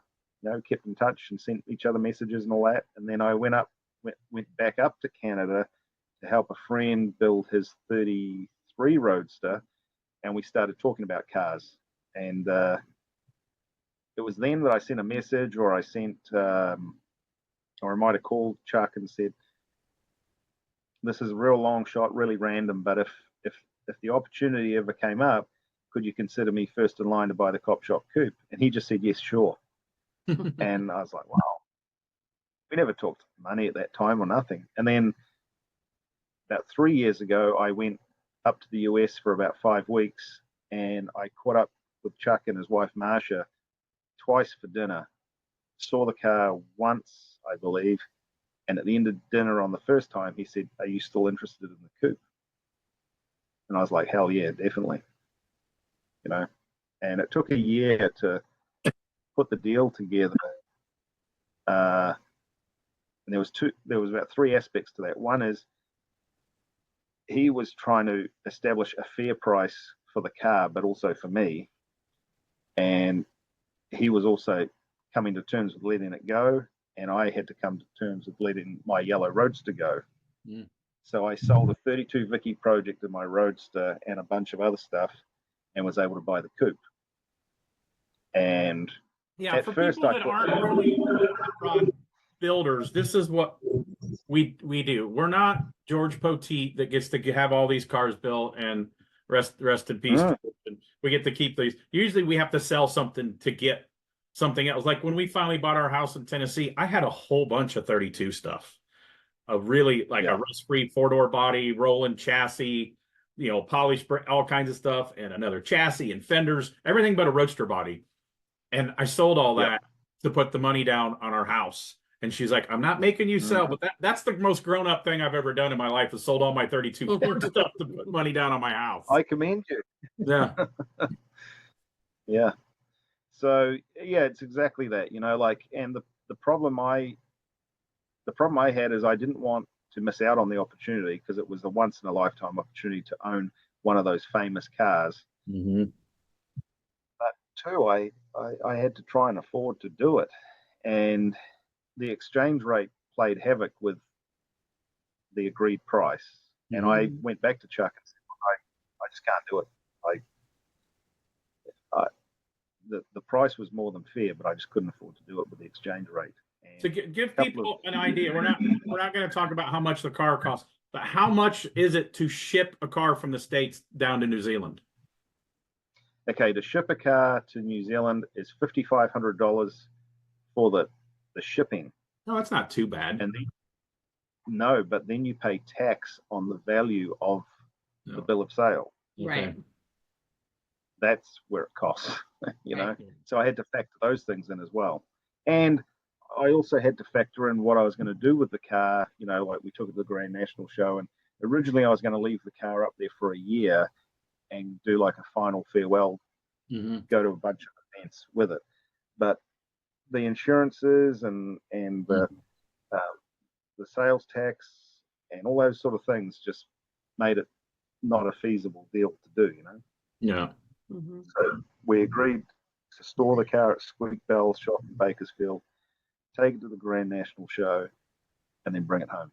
You know, that's one guy I've never met. I know his work, and I've been by his cars at the Roadster Show, but I don't think I've ever met him in person. Squeak? Yeah. Yeah. He's a cool guy. Very cool guy. He's been very good to me with all the things I've done in America as well. Yeah. So we went and picked it up. There was me and Dad and Squeak with Squeak's truck and trailer, and we went and picked the car up from Chuck and Marsha. And the car hadn't run for about maybe 10 years, and because we were on this sort of 10-day trip to pick the car up, that was my only opportunity to prepare the car for the Grand National Roadster Show. So that was in about November, and then the Roadster Show's like end of January, early February. So I needed to know whether the motor was going to run, why it had been parked up, what work I was in for, and all that kind of thing. And there was no real reason for why it was parked up. So we got it back to squeaks, checked the fluids, everything looked clean. We put a fresh battery in it, a new starter. We wound it over, got oil pressure, got fuel pressure, and changed the plugs, and it fired up. Hmm. And it fired up and just sat there and idle, like really nicely. So that car is 40 years old, original paint, original chrome, original drivetrain. Everything. It's a completely unmolested car, and I got to thank Chuck for looking after the car as well as he did. You know, always had a cover on it, always polished, all that kind of thing. Yeah, it's amazing that cars. Yeah, it's a famous car, but like I listen to Chris Coddington's podcasts a lot too, the Hot Rods by Boyd ones, and he talked about this guy found it wasn't a big AMBR winner, but it was in a magazine or something, and I think it was a Plymouth or something. And somebody ended up with it. It had the 3-piece Boyds and the smoothie running boards, you know, and everything shaved off of it, the Boyd smooth look. And the guy's talking about wanting a new set of wheels done, a little bit bigger. He's like, okay, but keep the 3-piece. He's like, oh, I'm going to put rubber running boards on it. I think I'm going to put some mirrors on it and cut some handle. He's like, dude, start with another car. And I think the guy, that's right, all that stuff to it because it was his car. And he goes, well, I can't afford to buy another car. And he's like, well, you could buy a car that's not a Boyd car and, like you say, molest it. So yeah, it's pretty cool that the caretaker before you kept it looking like this. So yeah, and I'm very fortunate that they both, Chuck and Marsha, both saw something in me to own the car, you know, to be the next guy, you know, and I underestimated what that meant until I actually had it. And you start looking at P. Wood's work on the chassis fab and the sheet metal work and the paint and the interior and just the car. The car looks one thing in a picture, but in real life it has enormous presence. And a lot of people have said, oh, yeah, we saw your car in the picture, but now we've seen it. It's like, holy moly, you know. So you can't, like, I'm not changing anything on it. I don't want to touch up paint or anything like that, because usually new guys want to repaint the side of the car and all that kind of thing. So I'm trying to look after the car the best I can. And the other thing that I wanted to do with it was, it's very easy, and I don't want to take a swipe at these people, but it's very easy for guys with a lot more money to buy that car and put it amongst their collection. And I don't put Bruce Meyer or Ross Myers in this because they use their cars, but it would be very easy for that car to be lost in the collection or sitting in a museum, and it needs to be on the road. It needs to be at car shows, and it needs to be doing stuff. Yeah, like I see what you're saying, but you know, there's guys that save these cars and keep care of them, like the Galpin collection and Bruce Meyer and Myers. What's his first name? You just said Beth and Ross. Yeah, Ross. that those guys, you know, people get to see their cars, and I don't think there's Ross drives a lot of his stuff after they're put in the collection. I want to go to see his collection because I got to do the paint and body restoration on the Pete Henderson 32, and it's in that collection now. And I've never been to Bruce Meyer's collection. I've been to the Galpin, but if it wasn't for guys like Bo Bachman at Galpin and Dave Shutton that has saved some of these Ratfink cars and Roth stuff and restored them, you know, so they're safe, so they don't end up someplace. So yeah, it's a very important job that you have to protect this car. And when you pass it on to the next caretaker, that you also choose to correct the guy. So that's a big job you have. That's exactly what I meant. Like, I underestimated the responsibility of it. You know, it's huge. You know? Yeah, like I know the guy Tony Pisano that actually had the Led Zephyr built at Boyd Coddington, picked that up. And then he let me sit in it. He had it on display at the Street Rod Nationals this past summer, and they called it the Chrome Shop Coupe that Greg Fleury built, and had the unibody chassis. It was a Riddler car, and he's kind of fixed up, and the wheels were missing, so somebody didn't protect it like the other guys have done on the Cop Shop Coupe, and he had to have Mike Curtis machine new wheels and make them look like the old original wheels. And you know, he's same thing. He's the caretaker and respects it, and he let me sit in it. I was like a little kid. I had goosebumps sitting in the car, and I got this little picture of me looking out the window. And I also got to sit in the Hero Merc. I don't fit in the Hero Merc at all. Yeah. Wow. Yeah. No, it's like those guys, you know, like I've been to Galp and I've been to Bruce Meyer's one. I'd like to go to Ross Meyer's collection as well. And I helped, I assisted with Roy Brizio getting the Andy C cab back from Australia to the US, and Ross Myers owns that now, you know. And so I believe, like I'm a strong believer of getting these cars into the right hands and getting them looked after and all that. And I'd love to see Ross's collection, and it's great that like Bruce Meyer did what he did restoring those cars, and other guys, you know. But it's one thing to have those cars, but it's another thing to use them, you know. And use the Cop Shop Coupe, like that car drives so good, you know. It would be, you know, like if you go to the Peterson Museum and you see those cars sitting in the vault, it's cool to see, but it's also a bit sad. You know, like every time I've been to the vault, I've seen Cadzilla sitting there, and it sits there like it's been there forever, it seems like. And it's, don't get me wrong, it's great to see them, or we'd never get the chance to see them if they weren't there. But you also want to know that it's out there being used, you know? Yeah, it's like going to the zoo and appreciating the animals in their habitats, their pens. But I'd love to go. That's right. I'd love to go to Africa and go on an excursion but then I seen somebody the other day on Instagram where the giraffe was actually mad at them and chasing them, and a giraffe runs way faster than you think. But seeing it in its natural habitat is like, so yeah. My one story when I finally realized that Deuce weekend in Victoria was something more than a local rod run, is we were driving. Oh yeah. And if I say the name right, was it Boyce Asquith? It was also a yellow 32. Oh yeah. Hood. Yeah. It was coming down through this windy road. I'm like, okay, this isn't just a normal rod run if this car is out here. So yeah. Yeah. Well, that's a favorite of mine, that car, and I remember seeing that at the California Hot Rod reunion drive-in, and I had chills up my spine and the whole deal, like to see that car in motion and hear it run. And then the next time I saw it was at the LA Roadster show. They parked it inside. I followed that car back to its trailer just so I could hear it run and see it move. You know, it was just so cool. So and another car I read about. That's one event I've never been to. I've never been out to the Roadster show on Father's Day weekend. Oh, really? Yeah, never been out to that. We always have like a bike race or something like that. But to tell people that the Cop Shop Coupe's in good hands, when you had it at the Roadster show, and I got goosebumps standing beside it, you were like a little kid with a new puppy. Like, did you see my puppy? Did you see my new baby? You were like, did you see the Cop Shop Coupe when you came up? So yeah, that's when we all knew that it's in good hands, that you were excited to show it off. So. Oh yeah, and it was a big responsibility to display it correctly, and we got the cardboard cutout of the cop cartoon, and we put that on the left rear tire and all that kind of stuff, and a lot of people thought that was cool and resonated with that. And I had guys coming up to me that worked in Rod Powell's shop sweeping the floor, and they remember seeing Rod Powell flame it. And I had other guys come up and seen it at some rod run or the West Coast Nationals or something like that. So that was cool, you know. Yeah, that's really another guy we're trying to get on the podcast. There's a guy that takes him to dinner and stuff.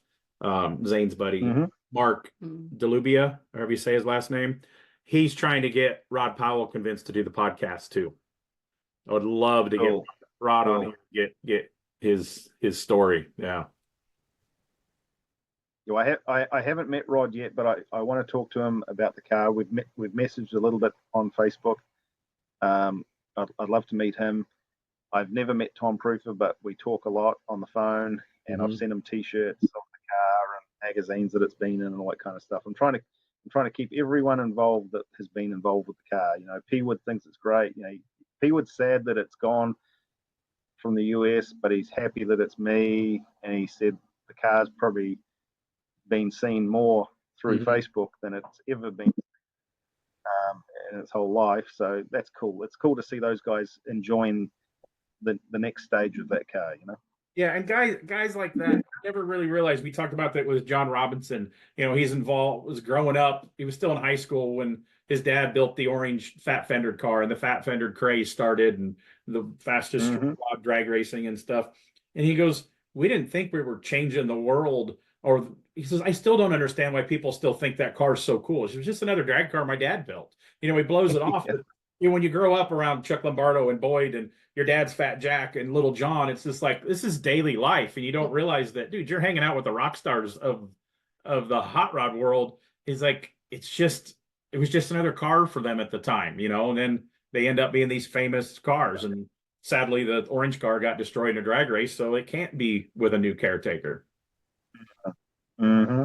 Yeah, yeah, and that's the cool thing about John and that whole culture that he grew up around. And me and him have a lot of similarities of how I enjoyed it back here with hanging out with the sort of top guys here, if you like, and it keeps it real, you know. Those guys were just having fun with those cars. It was just another cool car that they built, you know. And we read about it as youngsters or whatever, and we dream about them now and think, wow, how cool was that? You know, that orange 46 was seriously cool. You know, that Fat Attack cover with Chaporis's 39, and it's like, man, how good's that? I still want to build one of those cars as like a modern tribute to that Fat Jack car. I really, really do.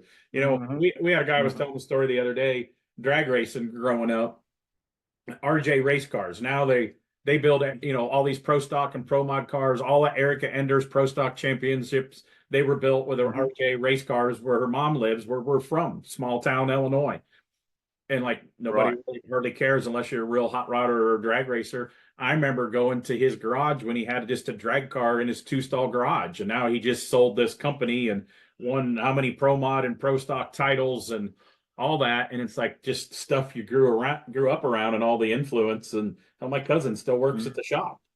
So yeah, it's pretty cool when you pay attention. There's a lot of cool. If you're into something, you're going to find the local badasses to bother, you know, and stop by and bother them at their shop and watch them weld, or, you know, just hang around and say, hey, I'll sweep this up. Let me hang out for an hour, you know? Oh yeah. Well, I hung out with, I used to sweep the floors when I was a kid at another panel shop where they built a Ferrari 308 Magnum PI car as a pro mod car with a blown alcohol big block in it and that. I watched that car get built, you know, and I watched a lot of other cool cars get built out of that shop. And that guy, Peter Dore, that I used to hang out at his shop down from my dad's shop, I watched a car get built that they were using the Cop Shop Coupe as the inspiration. They had a picture of the Cop Shop Coupe on the wall, and they were building a black chopped and channel 34. It didn't look the same. It looked similar. Well, only the other day, this car pulls into my shop, and it's the guy that's just bought that car. And I walk out there and I go, man, I remember seeing this thing as like 2 bare rails when they were building this car, you know. And I showed him everything that I remember. I remember where he built the grill. I remember him hanging the steering column, you know. And the guy was like, how do you know all this stuff? I go, well, I came home from school and went to the shop and watched the guy do it. So how big do you have employees at your shop? How big is your place? It's just me and one part-time guy. He does 3 days a week, and I've known him for 30 years. He's a great guy. He just comes in and does kind of labor kind of work for me. I've tried to get guys to work for me or contract to me, and I've had people overpromise and under-deliver and all that. So now I just keep it as me because I know I can be accountable for me, you know. Yeah. That's how about managing people. Yeah, I always wanted to build hot rods. I never dreamed about managing a crew of people. I got a big wait list, and I was like, they'll wait for me. I got a couple guys that'll help me. I got a wiring guy. You don't really enjoy wiring, a stereo crazy electronic guy, and she used to do the interior. Now we have to farm out the interior because she's too busy with her other job. But yeah, I go and I'll help different people, you know, thrashes for an event, and it's like, man, you got like a dozen people in here, and somebody comes in crabby, then the rest of the shop's crabby by lunchtime, you know. I was like, that's right. Yeah. I just treat it a little bit. And plus this industry goes up and down so much that I'm not trying to put food on somebody else's table. Sometimes it's hard enough to put food on our own table. So oh, it is, you know, like there's no luck involved with this at all, you know. And me with 1.5 guys, you know, it's, you know, I got to pay rent and all the other utility bills and all that kind of thing. And people say, oh, you need more room, and, you know, you get more staff and all that. Well, that's just more overhead and more drama and more money to find when things tighten up, you know. So You know, it's a tough gig. You know. Yeah, totally. And It's then, fun. You know, it's like I've never done drugs, but it's like a cocaine habit. You know, you keep feeding it. You know, but and you know, it's cool the people you meet and the magazines and the events and the cool stuff we do. But it's a tough deal. It's a struggle. You know, financially to make it all work. yeah, it's got a buddy. I'm not going to say his name because his friends give me a hard time that I talk about him too much. He's 25 years old. He had a crew. He worked his way up. He was an electrician. Oh, This your boyfriend? week he quit and went full time building hot rods. I give him props. He's 25. I was 23, 4 when I started my shop. 23. Mhm. Yeah. You know, and a couple of us are, yeah, you can put our name down to get your Vinny Jair dealer program or whatever. So they're like, oh, you got some pretty decent names on here. We'll help you out and, you know, no, waive the buy-in and stuff. Allegedly, don't. I want to everybody call. I was like, I don't really do this for people, so I let him know that.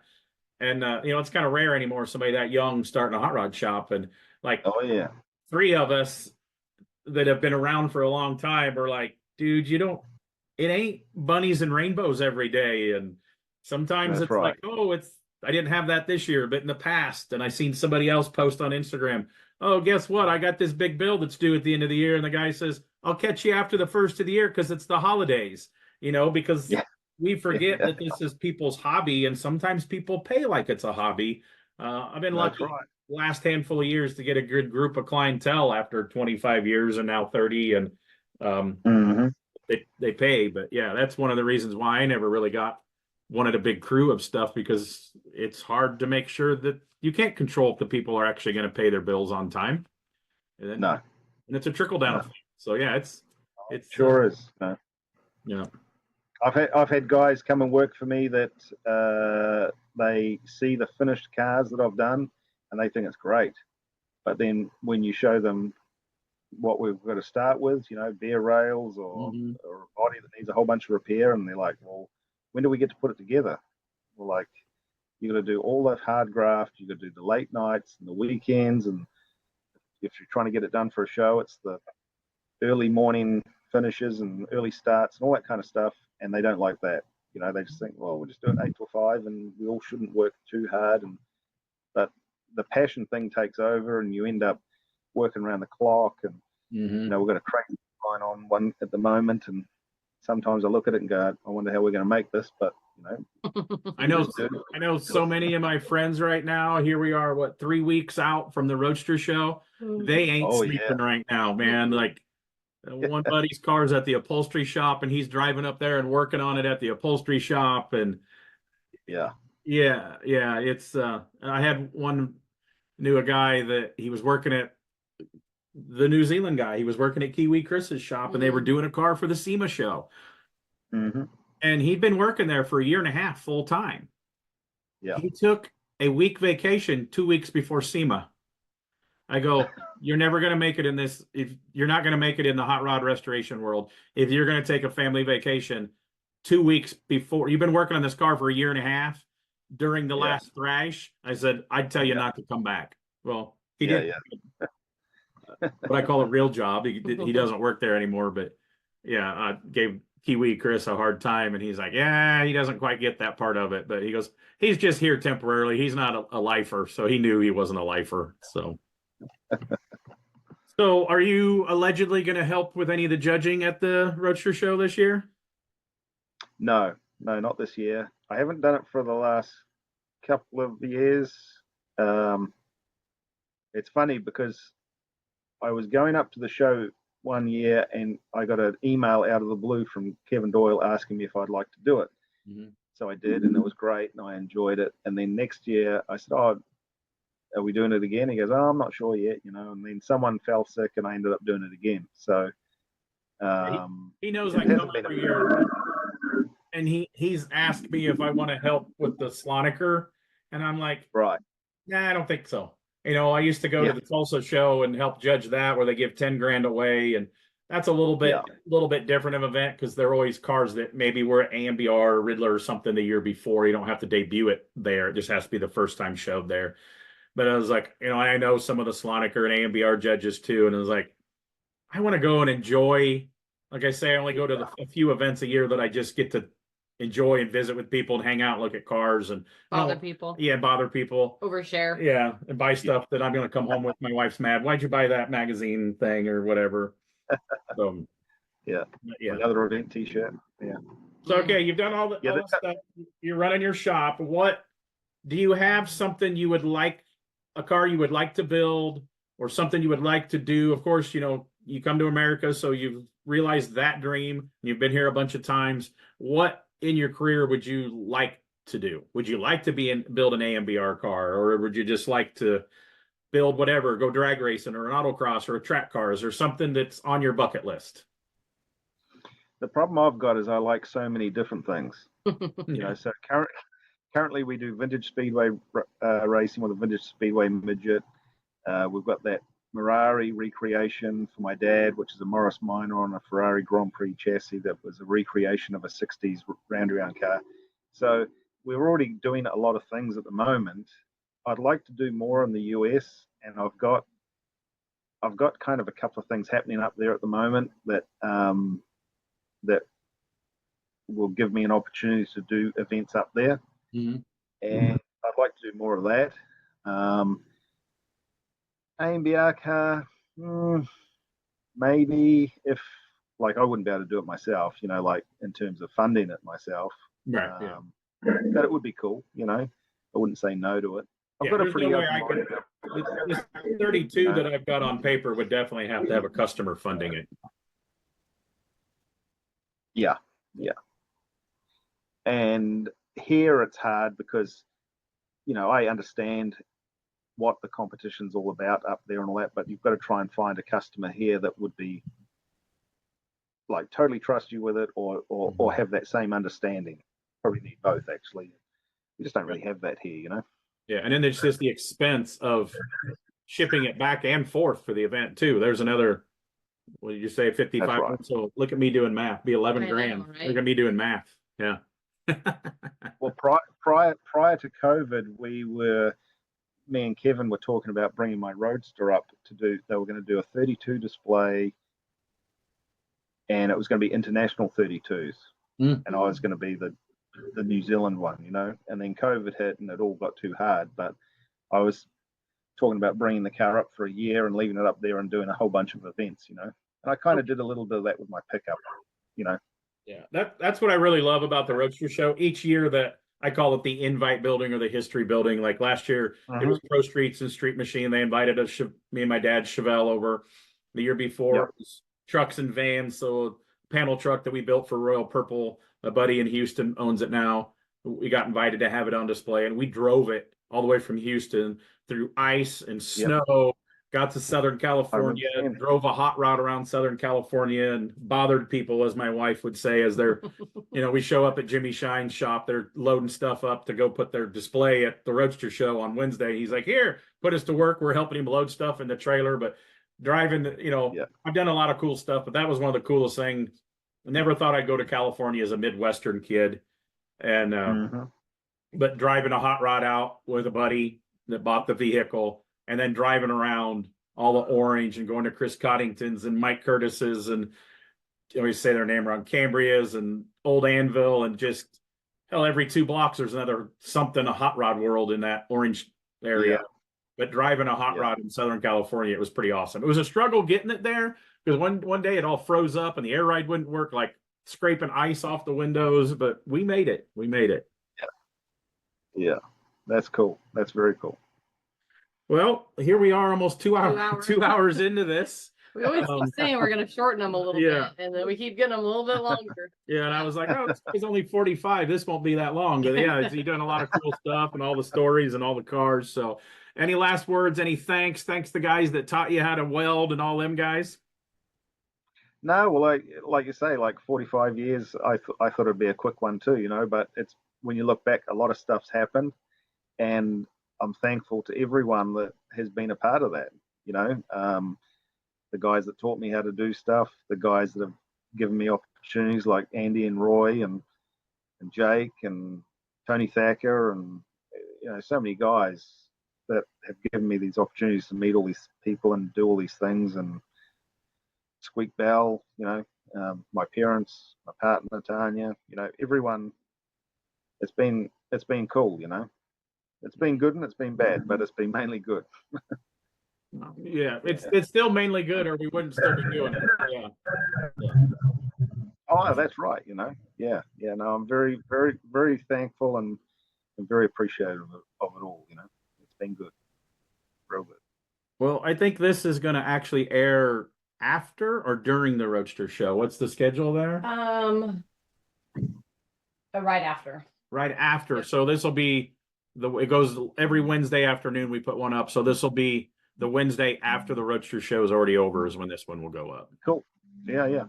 Yeah, well, the Roadster show trip's just a real quick one. And the only reason I'm going, to be perfectly honest with you, is because it's the 75th. And they're doing that display hall of the AMBR and the Slonica cars. Yeah. Because 2 years ago, I had my pickup in there on display. We displayed it with Jake's new Roadster. Then we put the Cop Shop Coupe in, and I was like, right, I've done this, you know, because it costs so much to fly up and rental cars and hotel expenses and things like that. And then they announced they were going to do that 75 years of AMBR winners and the Slonica cars. I'm like, oh man, I've got to go back up again, you know? Yeah, they got over almost 60, I guess, past AMBR winners. I don't know how many Slonica winners they got, but yeah, over 50 past AMBR cars of 75 of them. Yeah, it's going to be incredible. It really is. As a hot rod history nerd, me and you, it's like it's going to be some really cool stuff in there. So how long is your flight? It's 11 hours. Okay, so Tim's complaining about a 4-hour flight. So when he's on the plane going out there, I'll remind him of that. Yeah. Yeah, it's 11 hours. And like I say, I'm only going because of that. And, you know, like they'll never do that display again. You know, like they're not going to get to the 100th and do it because, well, they might, but, you know, most of us won't just got be to here. take these opportunities. Yeah. Hopefully they do, but yeah, I'm not holding my breath that I'm still going to be here for that. No. Yeah. No. Yeah. And there's cars like that, like Andy Brizzio's Instant T that won in 70. Like, I don't think I would like to hope that it's there, but the guy that owns it now doesn't want to show anyone the car. Mm-hmm. I know the Brizzios have tried to buy it, they've tried to get it on loan, Roy's tried to offer work to get it running like cab and all that, and the guy just doesn't want to show it, you know. And it's everyone to their own, you know. Everyone owns their cars and they can do what they want with them, but it's a shame. I kind of feel with a car with history, like be it the Cop Shop Coupe or our Midget or that Mirari or that 70s show rod we're restoring, if you've got a car with history, you kind of have a duty to show it and do the right thing by it so that people enjoy it. Yeah, and this AMBR car that I was helping get ready, I did not build the car, but the guy, he's passed away and his widow still has it. So at least she still has it. It still looks as good. She has it detailed once a year. It's covered with a cover. It looks fresh. It's brand new. I've built 2 cars for their family after that. And that guy helped my business so much, got me through some rough times. The car that I built actually turned into me having a TV show and just this crazy story of that guy picked up this stalled car. So I was like, as a memory for him, I wanted that car there. And I'm a history fan. And the widow just... There's a lot going on. It's a lot. I understand it. Yeah. She appreciates the car. She takes care of it. It's up on her lift. It's in her garage. Yeah. She doesn't want something to happen to it. And the feelings of her husband not here, the emotion and seeing all of his old friends, I get that. So, but at least she's a caretaker of it. She's taken excellent care of it. I know where it is. I can stop and see it whenever I want to and send guys that worked on it pictures. And I wish it was going. I was going to help her load it up, unload it, put it there. She was going to come out, but I get it. When I kind of had this suspicion when it got closer to it, the feelings would come out of, man, Paul's not here. He would, So it's like, whatever. That's understandable, you know, and like I say, each to their own how they own and enjoy their car, you know, but we're only on this earth for a short time, so you've got to enjoy it, and you've got to enjoy it with the people that create this stuff, you know. So for me with the Cop Shop Coupe, I need to celebrate Tom Proofer. He's 92 or something. He's not well. we've got to embrace all that, and celebrate everyone involved with these cars. Yeah, the guy that owns the car that we built for that family, it was a custom that we showed everywhere all over the place and won a bunch of awards, a bunch of magazines in the world. It went into people. He actually donated to the Peterson Museum, and it was part of the collection there for a while. And then when the Peterson changed hands, it got sold, bounced around, an IndyCar mechanic ended up with it, and then it went. Well, now we lost track of it. Then Rob Ida helped us find it. It's in a guy has a collection of restored GM convertibles, all restored. He has one Hot Rodder custom. It's that car, and he loves it so much. It's in his living room. So only people get to see it. It's in there, but I need to make a trip because he's also, I heard, old and not doing well. I want to go see the car and then make the trip and go to the Myers, the Three Dog Garage, and see their collection. On it. Cool. So cool. So, okay, we want to thank Greg Stokes from GMS Hot Rods for being a guest on our first international guest. It's pretty crazy. There's a little weird lag as we're recording this for the voice to the lips. Hopefully, sometimes it corrects it when we upload it, but if not, hey, it's technology. We are doing a live recording all the way to almost the other side of the world here. So technology is pretty crazy. So again, thank you for being a guest on the Strange Motion Way podcast. Thanks so much. I appreciate it, guys. Yeah. Awesome. See you at the Roadster Show. See you there. The Strange Motion Way podcast, brought to you by Royal Purple Synthetic Oils. Royal Purple premium synthetic motor oils and high-performance chemicals have been designed to improve performance in all conditions and provide cleaner operation, better mileage, and decreased oil change frequency. That means less oil changes. With products available for your gasoline and diesel engines, Royal Purple is the obvious choice for your performance needs. Drive with Royal Purple, the synthetic expert.